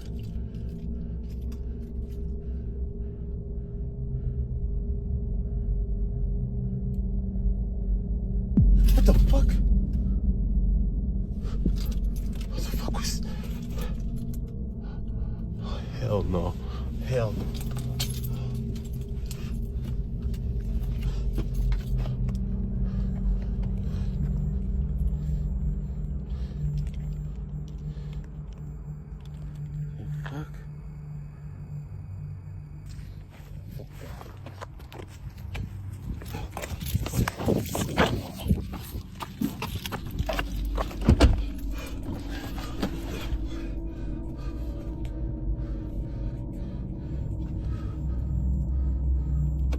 What the?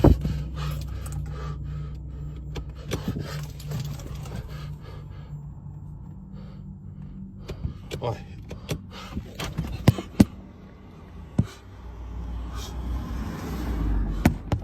What the? No, no.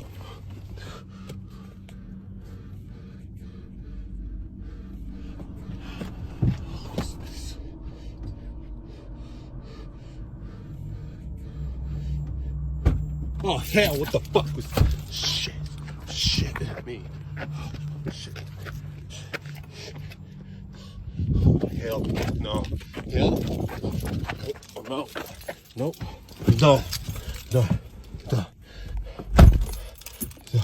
In paranormal research, proximity to a cemetery significantly increases the likelihood of encountering active spiritual energy. Graveyards are massive repositories of residual human history, and entities lingering in these spaces are frequently drawn to the bright headlights and kinetic energy of passing vehicles.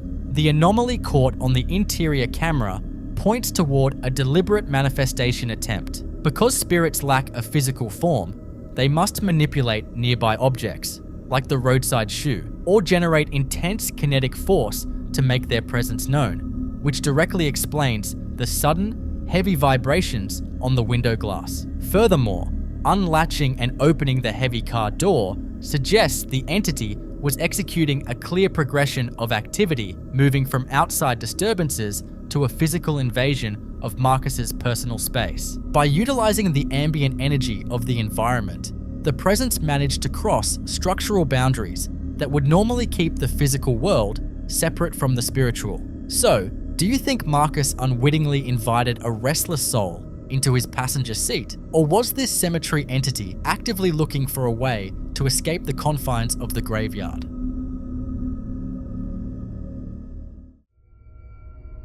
In this next clip, we look at a video captured by parents during a normal family gathering. At the start, a toddler is sitting calmly until his attention is drastically pulled toward the center of the room. His eyes clearly track an invisible path left and right, and he begins pointing towards something, following a trajectory that his parents completely miss. He then begins imitating the unseen presence, gesturing as if interacting with something right in front of him.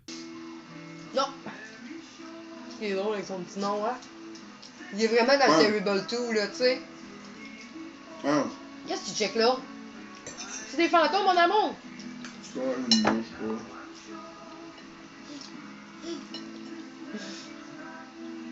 Qu'est-ce qu'il y a?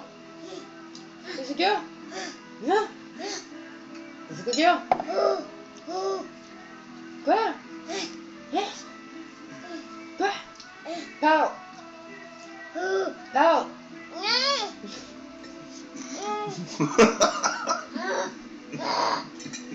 Parle! Non! C'est comme, c'est moi à piste, si. Je vais parler, mais ça me tente.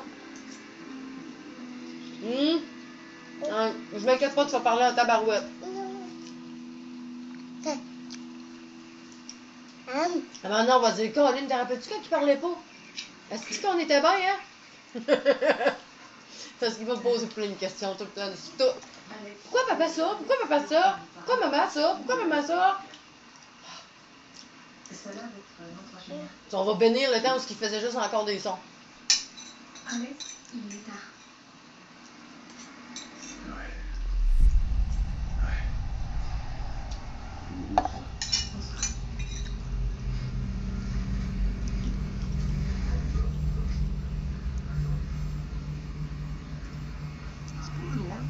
Si je vois pas le bas de la queue. C'est bien, même, on va voir juste l'armoire là. Non, on le voyait super bien.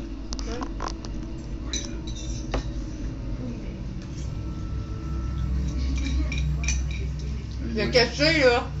Il vient de cacher qu'il est filmé là. Là, tu peux te filmer là. Tu filmes encore. L'oublie. Non. Alright. Arrêtez pas de tes manger dents. l'assiette, à l'eau. Prends tes Oh. dents.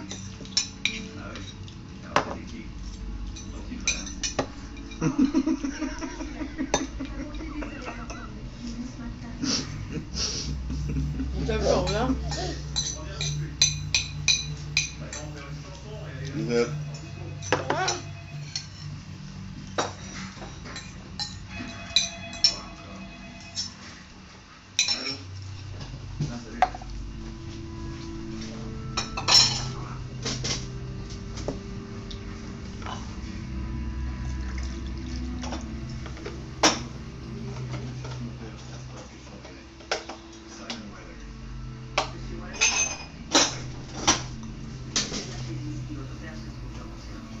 Là, comment on va la stabiliser, la scène? C'est quoi que tu vas mettre là? Tu vas les mettre pour la figer là?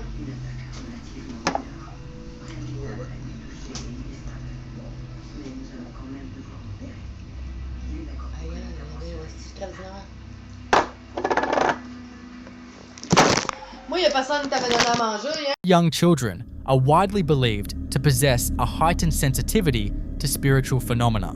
The underlying theory suggests that toddlers have not yet developed the psychological filters or rational skepticism that adults use to dismiss unusual sensory data, leaving their perception open to subtle environmental shifts and entities. In this instance, the child's reaction is not a gradual drift into daydreaming, but a sudden and deliberate engagement with a specific spot in the room. His physical tracking and imitation imply he is observing a clear visual stimulus. This could indicate an interaction with a residual energy signature or an intelligent spirit, perhaps a deceased relative, visiting the household. What do you think caught this toddler's eye? Was it just a sudden burst of a vivid imagination, or are young children genuinely capable of seeing things adults cannot?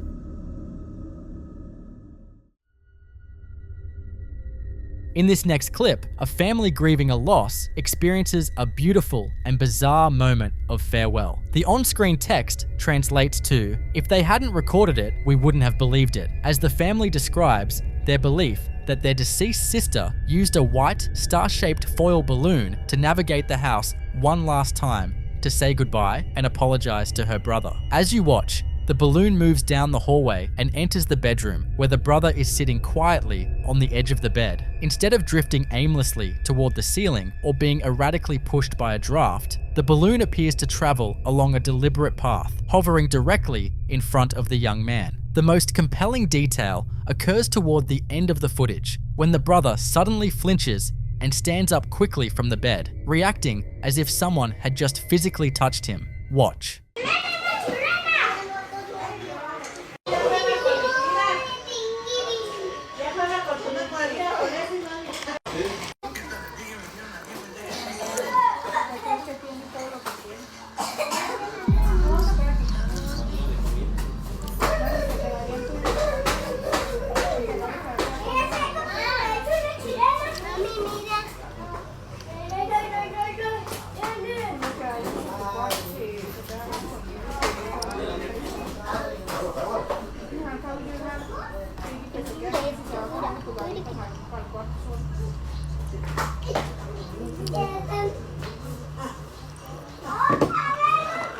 Lightweight objects like balloons are frequently reported as mediums used by spirits to communicate, as they require very little kinetic energy to manipulate or guide. The family firmly interprets this event as a genuine spiritual farewell, dedicating the footage with the message, "Siempre vas a estar con nosotros, mi reina," which translates to, "You will always be with us, my queen." So what do you think? Was this an extraordinary coincidence involving indoor air currents, or did a grieving brother receive a tangible, physical sign from his sister? In this clip you're about to watch, a real estate photographer was doing what he's paid to do, walking through an old house, documenting the space, keeping it professional. But from the moment he stepped inside, he couldn't shake the feeling that he was being watched. Not the vague, general unease you get from an unfamiliar place, something more specific than that. Something that followed him from room to room like a second heartbeat he couldn't account for. He comes down the staircase, camera rolling, and that's when it happens. Behind him, you can hear the distinct sound of footsteps, and a shadow moves down the stairs like something is following him, step by step, unhurried, unbothered by the fact that he might turn around at any moment.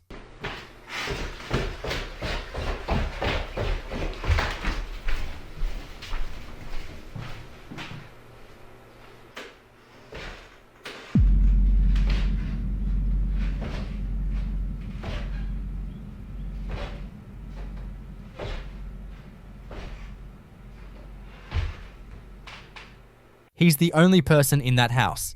There is no one above him on that staircase, no one on the landing, no one anywhere in the building. And yet, whatever cast that shadow came down those stairs the same way a person would, with weight, with rhythm, and with intention, like it had walked that staircase 100 times before and had every right to keep doing it. Whatever this was, it was aware of him. It was moving with purpose, and it was comfortable enough in that space to make no effort to hide. So he does what any rational person tries to do. He keeps working, stays focused, and leaves his camera running while he moves through the house. Again, while he's out of frame, the door swings violently open and slams shut completely on its own. Not a slow drift, not a gentle nudge from a cross breeze, but a full, aggressive open and shut that takes real force to produce. The kind of force that doesn't come from air pressure or a settling foundation.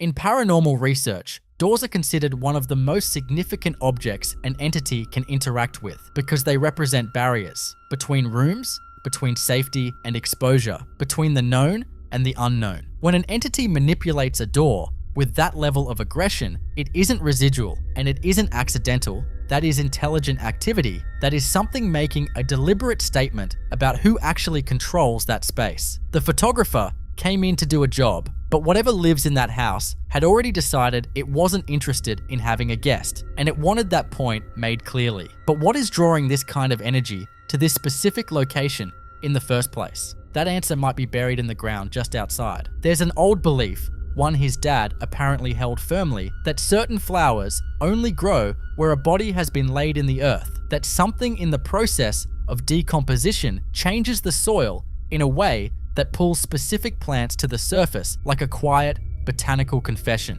Whether that's rooted in something scientifically observable or purely in generations of folklore, people have quietly used it as an informal marker for forgotten graves for a very long time. He goes outside and sure enough, there they are, just sitting in the ground, quiet and unassuming, in a place that suddenly feels a lot heavier than it did before, like the air itself is pressing down a little harder right there.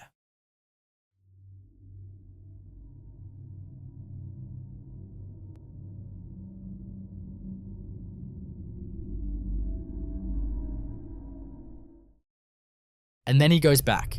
Because once you've seen something like that, once the weight of what it might mean settles in, you can't just leave it alone. He returns to the area, this time pushing further out to the field on the abandoned farm nearby, looking for grave markers, physical evidence of lives that history decided weren't worth recording, people swallowed up by time and neglect, and a landscape that kept growing over them without pause. And that's when the field starts talking back. Not wind, not an echo bouncing off the tree line. Voices, rising up out of a stretch of land that has been left to rot and be forgotten for years, as if the ground itself had been waiting for someone to come close enough to hear it.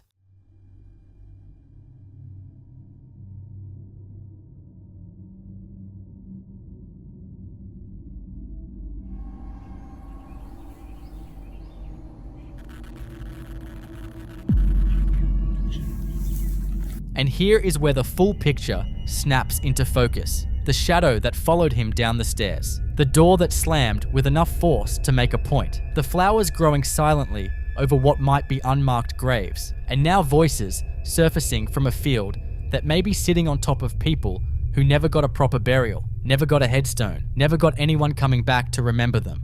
In paranormal theory, locations built near or above unacknowledged remains act as anchor points, concentrating energy, creating the exact atmospheric conditions that allow entities not just to exist, but to grow stronger over time, pulling more of the dark in around them like a wound that never closed. That house isn't haunted in spite of what's outside it. It may be haunted because of it. Whatever is moving through those rooms, slamming doors, and casting shadows on staircases could be tethered to what's buried just beneath the surface of that field, fed by it, grounded by it, and completely unbothered by whoever walks through the front door.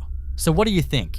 Is the entity in that house a lost soul anchored to the forgotten graves just outside its walls? Or is something far darker using those remains as a source of power?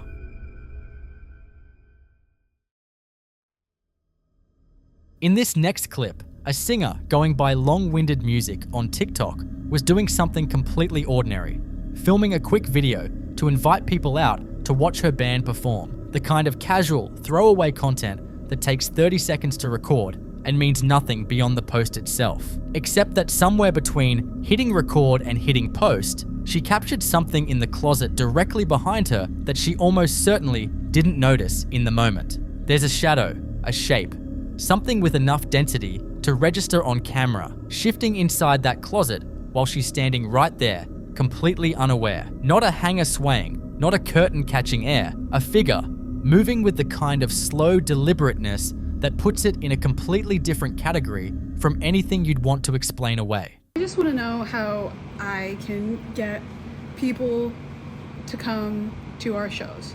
How do we get people to come to our shows? No, I'm just trying to understand. Tell me it doesn't look like there's someone right here. There's not. And that's what makes this one stick. She wasn't ghost hunting. She wasn't in an abandoned building. She wasn't even trying to capture anything beyond a 30-second promo for her band. She was in her own space, in what should have been the most familiar and safe environment she knows. And something was standing in her closet, watching her film. In paranormal research, entities that appear in domestic spaces during completely mundane moments are considered far more unsettling than anything caught on a dedicated investigation, because it means there's no threshold, no special condition required for them to show up.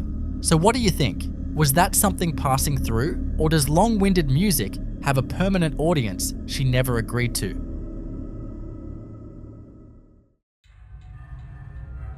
In this next clip, we're inside a small tailor shop in a marketplace, late at night, long after the surrounding stalls have gone dark and quiet. The shopkeeper is still at it, head down, focused on his work, completely alone. Or at least, that's what he thinks, because the CCTV catches something that stops the whole scene cold.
His reaction tells you everything. In paranormal research, markets and commercial spaces are considered high-energy locations. Decades of human traffic, emotion, and history soaked into the ground beneath them. Low-level kinetic activity, like this, small objects moving with quiet intention, is often one of the first signs of a presence making itself known. Not dramatic enough to cause panic, but deliberate enough that you can't quite shake it. So was something in that shop trying to get his attention? Or is there a less supernatural explanation just outside the camera's frame?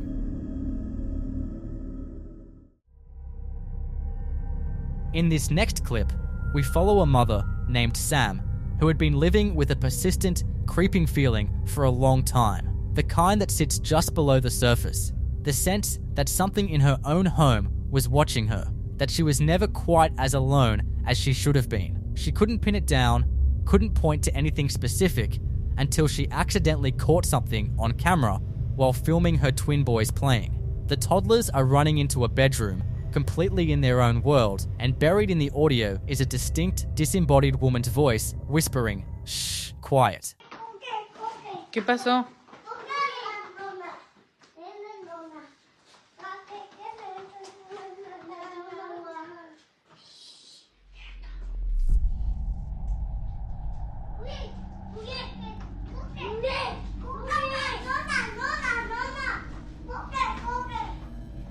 ¿Quién está en el cuarto?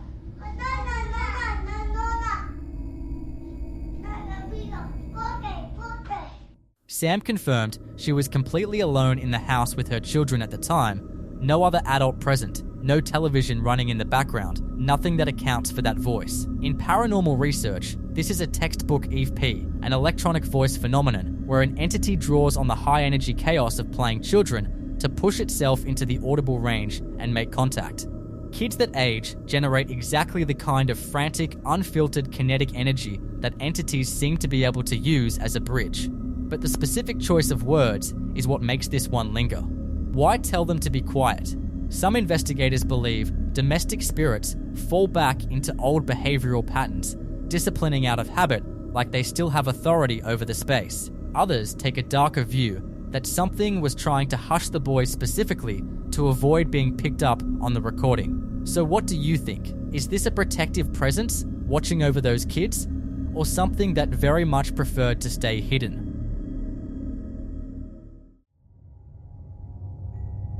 In this next clip, we're with a man named David who is working alone in a house, a renovation job, just him and his tools, in a space he has the only key to. No one else is supposed to be there. No one else can get in. And yet from pretty early on, it becomes obvious that David has company he didn't clock in with. You can see small, light footsteps moving through the space, the unmistakable pattern of a child walking. Okay, so my last video wasn't too long because I didn't press a 10-minute icon there. Anyways, I'm just getting into work, right? Nobody in this unit. I'm the only one besides the owner with the key. And the owner lives all the way in New York. I'm in Oakland, California. So this unit had a fire a few years back. This was a little girl's room. This was a room. And I'm like lost for words right now, I'm sorry. Like, catch my breath, I'm getting chills, the hair standing up on my arms. But the girl that happened to pass away in this unit was 3 years old. Look at what the fuck I see on the ground. Those are not an adult-sized footprint. Going into the wall. This is where her bed was at, right here. I talked to the owner, I video called him and everything. And I've been here and like little kids laughing. I just thought it was coming from outside, but it's like a little, I felt something go like this in my ear. And yeah, I hear all the activity coming from that closet. And right here, but this really baffled me. Like I said, nobody else has the keys. There's no kids in here. I lock up everything. It's a 4-unit complex. Nobody's in here. Nobody been in here. There's an alarm system. So we got paranormal activity. Look at these little feet. Look at these little cute little feet. If you're in here, ghosts, I mean no harm. I'm Uncle Dave. You call me Uncle Dave. Just fixing up your room for you. Okay? But yeah, I believe in ghosts. So if you have anything paranormal, share it on Ghost. But man, I work in every environment, even if it's haunted, you know. But yeah, you know. But yeah, say something. If you hear some ghosts or whatever, or capture ghost activity, share it, man. Okay, peace out. God is love. See you later. That detail alone changes the entire weight of this footage, because this isn't just unexplained audio in a random building. There is a specific child tied to a specific room in this specific house, and that is exactly where the sounds are coming from. David isn't speculating. He knows the history of the property, and you can hear in his voice that the sounds he's picking up are not surprising to him, so much as they are confirming something he probably already suspected. And then right near the end, a female voice comes through clearly, a hi, and then what sounds like bye, just seconds later, calm and deliberate, like something that wanted to be heard before it stepped back. But what makes this one travel beyond just David's experience is what happened after he posted the footage. People started texting him, saying that after watching the video, they were seeing footprints appearing in their own homes. In paranormal theory, certain entities are believed to be capable of moving through recorded media, using the footage as a channel to follow the signal wherever it plays. So, what do you think? Did David accidentally open a door that was never meant to be found? Or is the little girl in that room just happy that someone finally showed up? In this clip you're about to watch, a mum and her husband had been noticing things around their house that just didn't add up. Small stuff at first. The kind of thing you brush off and blame on stress or a long day. But when it keeps happening, you stop brushing it off and you start setting up cameras. They installed one the night before this was filmed, and it took less than 24 hours to catch something. She gets up from the little bouncy ball seat to put her baby down for a nap. A completely ordinary Tuesday afternoon moment. And that's when the ball starts moving on its own. No one near it, no draft, no pet bumping into it. Just a slow, deliberate sway that has absolutely no business happening in an empty room.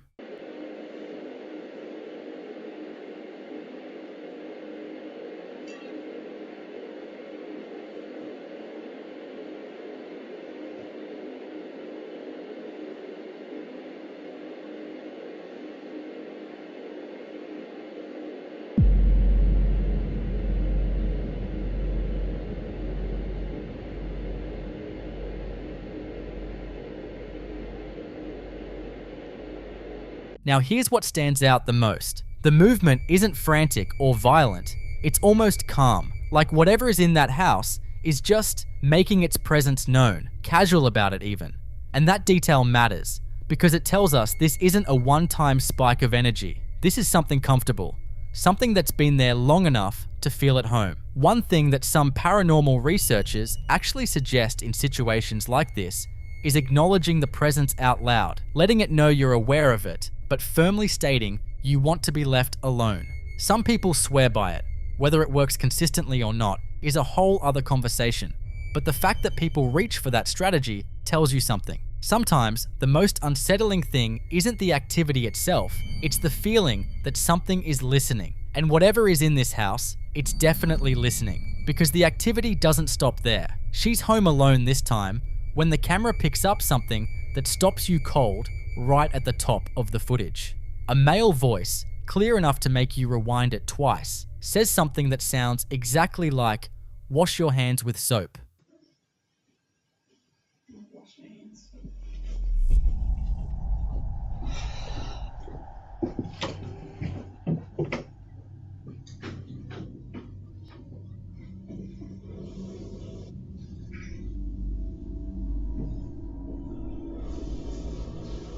That is a full sentence, spoken by a voice that has no physical body attached to it. And what makes it even more unnerving is how mundane it is. It's not a growl or a scream, it's instructions. Like something that used to live in that space is still going through the motions of daily life, completely unbothered by the fact that it's dead. This kind of EVP, where a disembodied voice speaks in plain, conversational language, is actually more commonly reported than people realize. There are accounts of people walking through a completely empty room and suddenly hearing a man's voice speak directly to them, close enough to feel like someone is standing right next to them. It never gets less terrifying, no matter how many times you hear it described. The third piece of footage is what really shifts this from active haunting to something potentially more layered. Her husband had just finished mounting a new camera in the hallway, and they were checking the angle on her phone when the camera picks up what sounds unmistakably like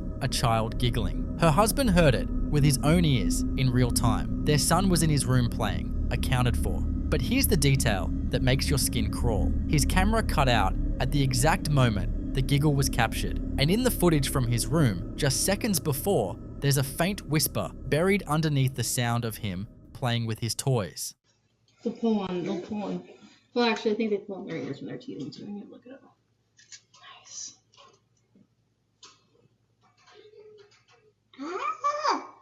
What? I don't know if he's discovered his ear and that's why he's playing with it, or if it's hers.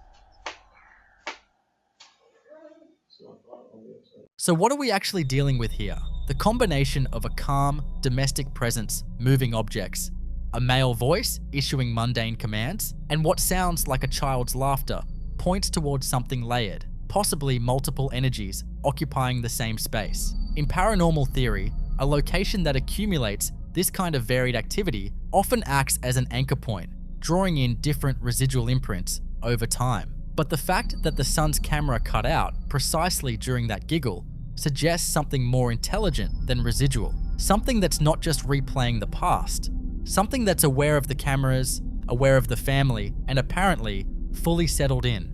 So, what do you think? Is this family sharing their home with leftover echoes of the past, or is something far more intentional making itself comfortable in their house?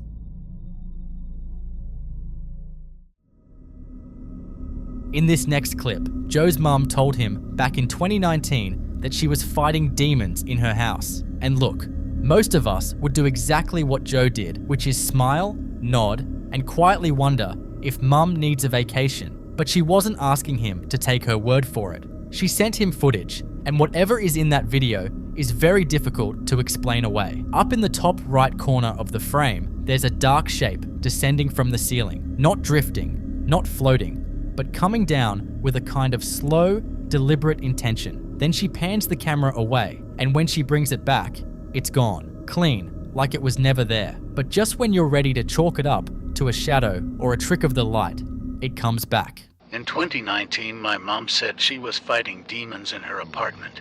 I didn't believe her.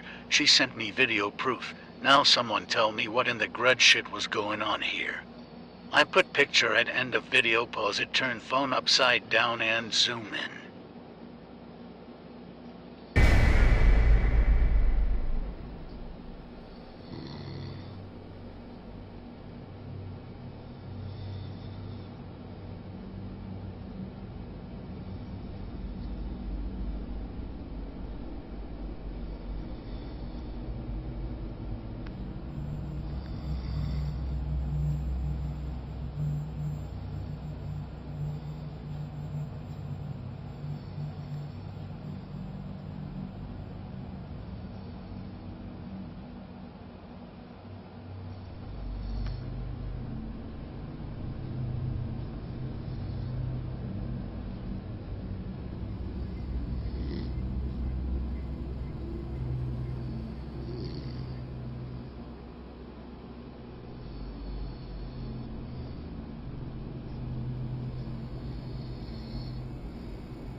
That reappearance is the detail that kills every rational explanation. Shadows don't leave and come back. Lens flares don't take a break and return on cue.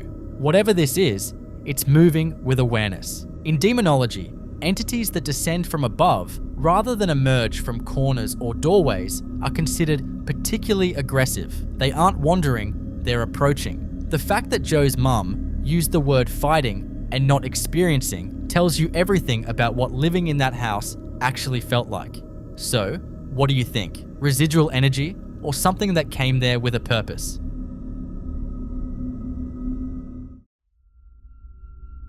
This next clip was posted by a frightened mother, and you'll understand why the moment you watch it. But before you do, here's what you need to know. The little girl had already told her mom that someone was in the bedroom before any of this was recorded. Not something, someone. Specific enough that she grabbed her mom by the arm and asked her not to go in, not to open the door, not to even get close. What you're about to watch isn't a child being dramatic about the dark or spiraling over nothing. This is a little girl who has seen something, who knows exactly what she saw, and who is not willing, under any circumstances, to let her mother walk back into that room. Blakey, you okay? There's nothing you can do or say to change that. Do you want me to go open the door? Why? No? Sucks for you. Okay.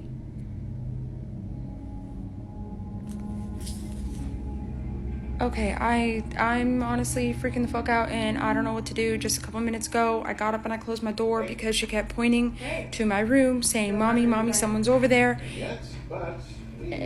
And she was terrified. She was terrified. Of course, freaking me out. So I went over there and she just said, no, Mommy, come here, Mommy, sit, Mommy, don't go over there. And so I called the dog and I closed the motherfucking door. And as you can see, dude, she's still terrified. She doesn't want me going over there. She doesn't want me to open the door. I'm terrified. The mom tries to reason with her, ask if she can just go open the door, keep it quick, nothing to worry about. And the answer is a firm, unwavering no. The kind of no that doesn't come from imagination. It comes from certainty. From a child who has already made up her mind about what's in there and doesn't understand why the adults around her aren't listening. But that was only the beginning of what this family captured that night. Because eventually, the mum does what every parent torn between protecting their child and finding a rational explanation has to do. She gets up. She tells her daughter she's going to check the room, keeps her voice steady and calm the way parents do when they're trying hard not to transfer their own fear onto their kid. And the little girl's response is immediate. She hides her face. And then she starts to cry. The kind of crying that comes from genuine terror, from watching someone you love walk towards something you know is there and being completely powerless to stop them. Blakey, Mommy's gonna go open the door, okay? I'll be right back. It's okay.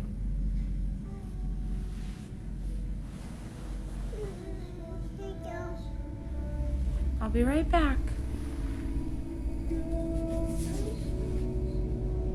And now she's hiding her face. Dude, what the fuck?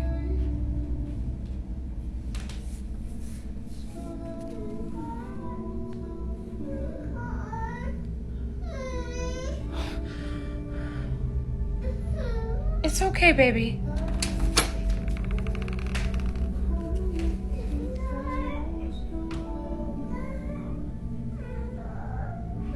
Okay.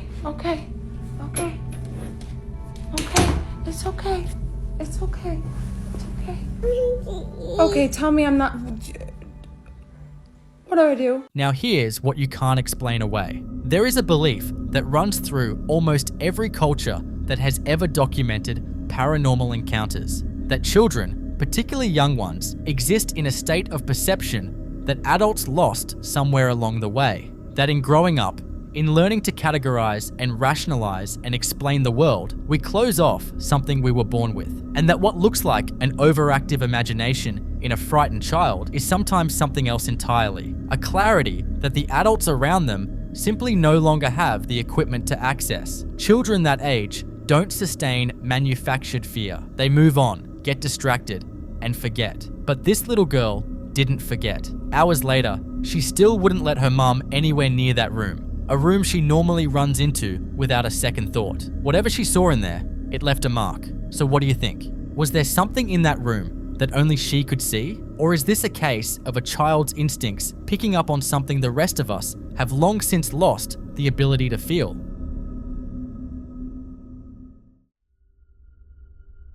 In this next clip, we're stepping inside Willard Library in Evansville, Indiana, one of the oldest public libraries in the state, built in 1885, and by most accounts, never fully emptied of its original occupants. The Stillroom Society, a group dedicated to investigating real hauntings and unexplained encounters, brought their equipment here on January 17th, 2026, and what they captured is exactly the kind of thing that makes a location's reputation stick. The library's most famous resident is known as the Grey Lady, an apparition that staff and visitors have been reporting for decades, wandering the corridors, triggering cold spots, flickering lights, and sending books off shelves with no one nearby to explain it. She's become so embedded in the identity of this place that people plan trips specifically hoping to cross her path.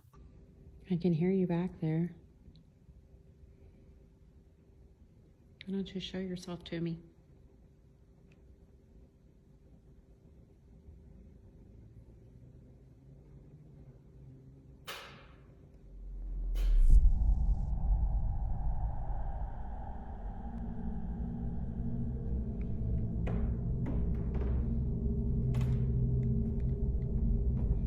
I know this is your home, and I mean you no disrespect. I'm just curious about you, like why you're here and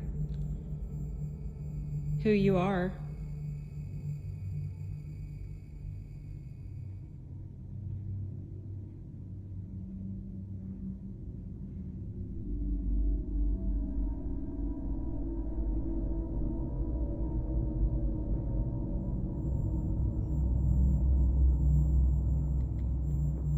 My name's Missy.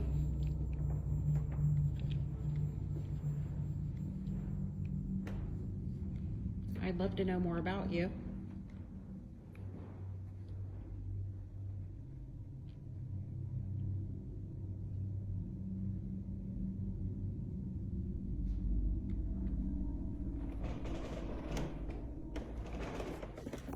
Now here's what makes Willard different from your standard allegedly haunted building. This isn't a location that earned its reputation from one dramatic incident and a few embellished retellings. The activity here has been consistent, documented, and reported independently by people who had no idea others had experienced the exact same things before them. That's the detail that separates a legend from something that actually warrants investigation. Cold spots in fixed locations, lights responding to no electrical fault, books that don't just fall, they fall from locked cases. The Grey Lady isn't a story someone made up to fill a slow news cycle. She's a pattern, and the Stillroom Society didn't have to wait long for the library to remind them why they came. The building is completely empty during the second part of this footage. No staff, no visitors, no one moving through those corridors, and yet the cameras pick up sounds that have no business being there. Knocks, shuffling. The kind of audio that your brain immediately tries to assign a source to and comes up empty every single time.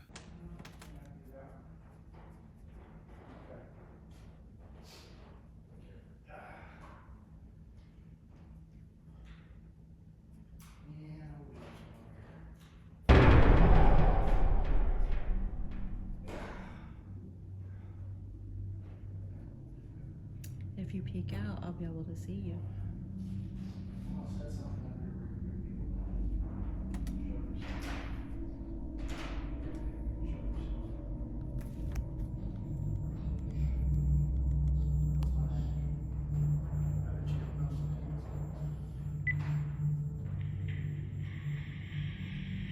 We're up in the genealogy part of the library, and What's significant here isn't just the sounds themselves, it's the consistency of where they're coming from and the fact that they respond to the investigator's presence. A truly empty building doesn't generate directional noise. When a location this old starts producing that kind of audio with no physical source attached, you're likely dealing with residual energy so deeply embedded in the architecture that it practically has its own schedule. Over 140 years of footsteps, whispered conversations, and human emotion soaked into the walls and the floors. Some locations don't just hold history, they replay it. So what do you think?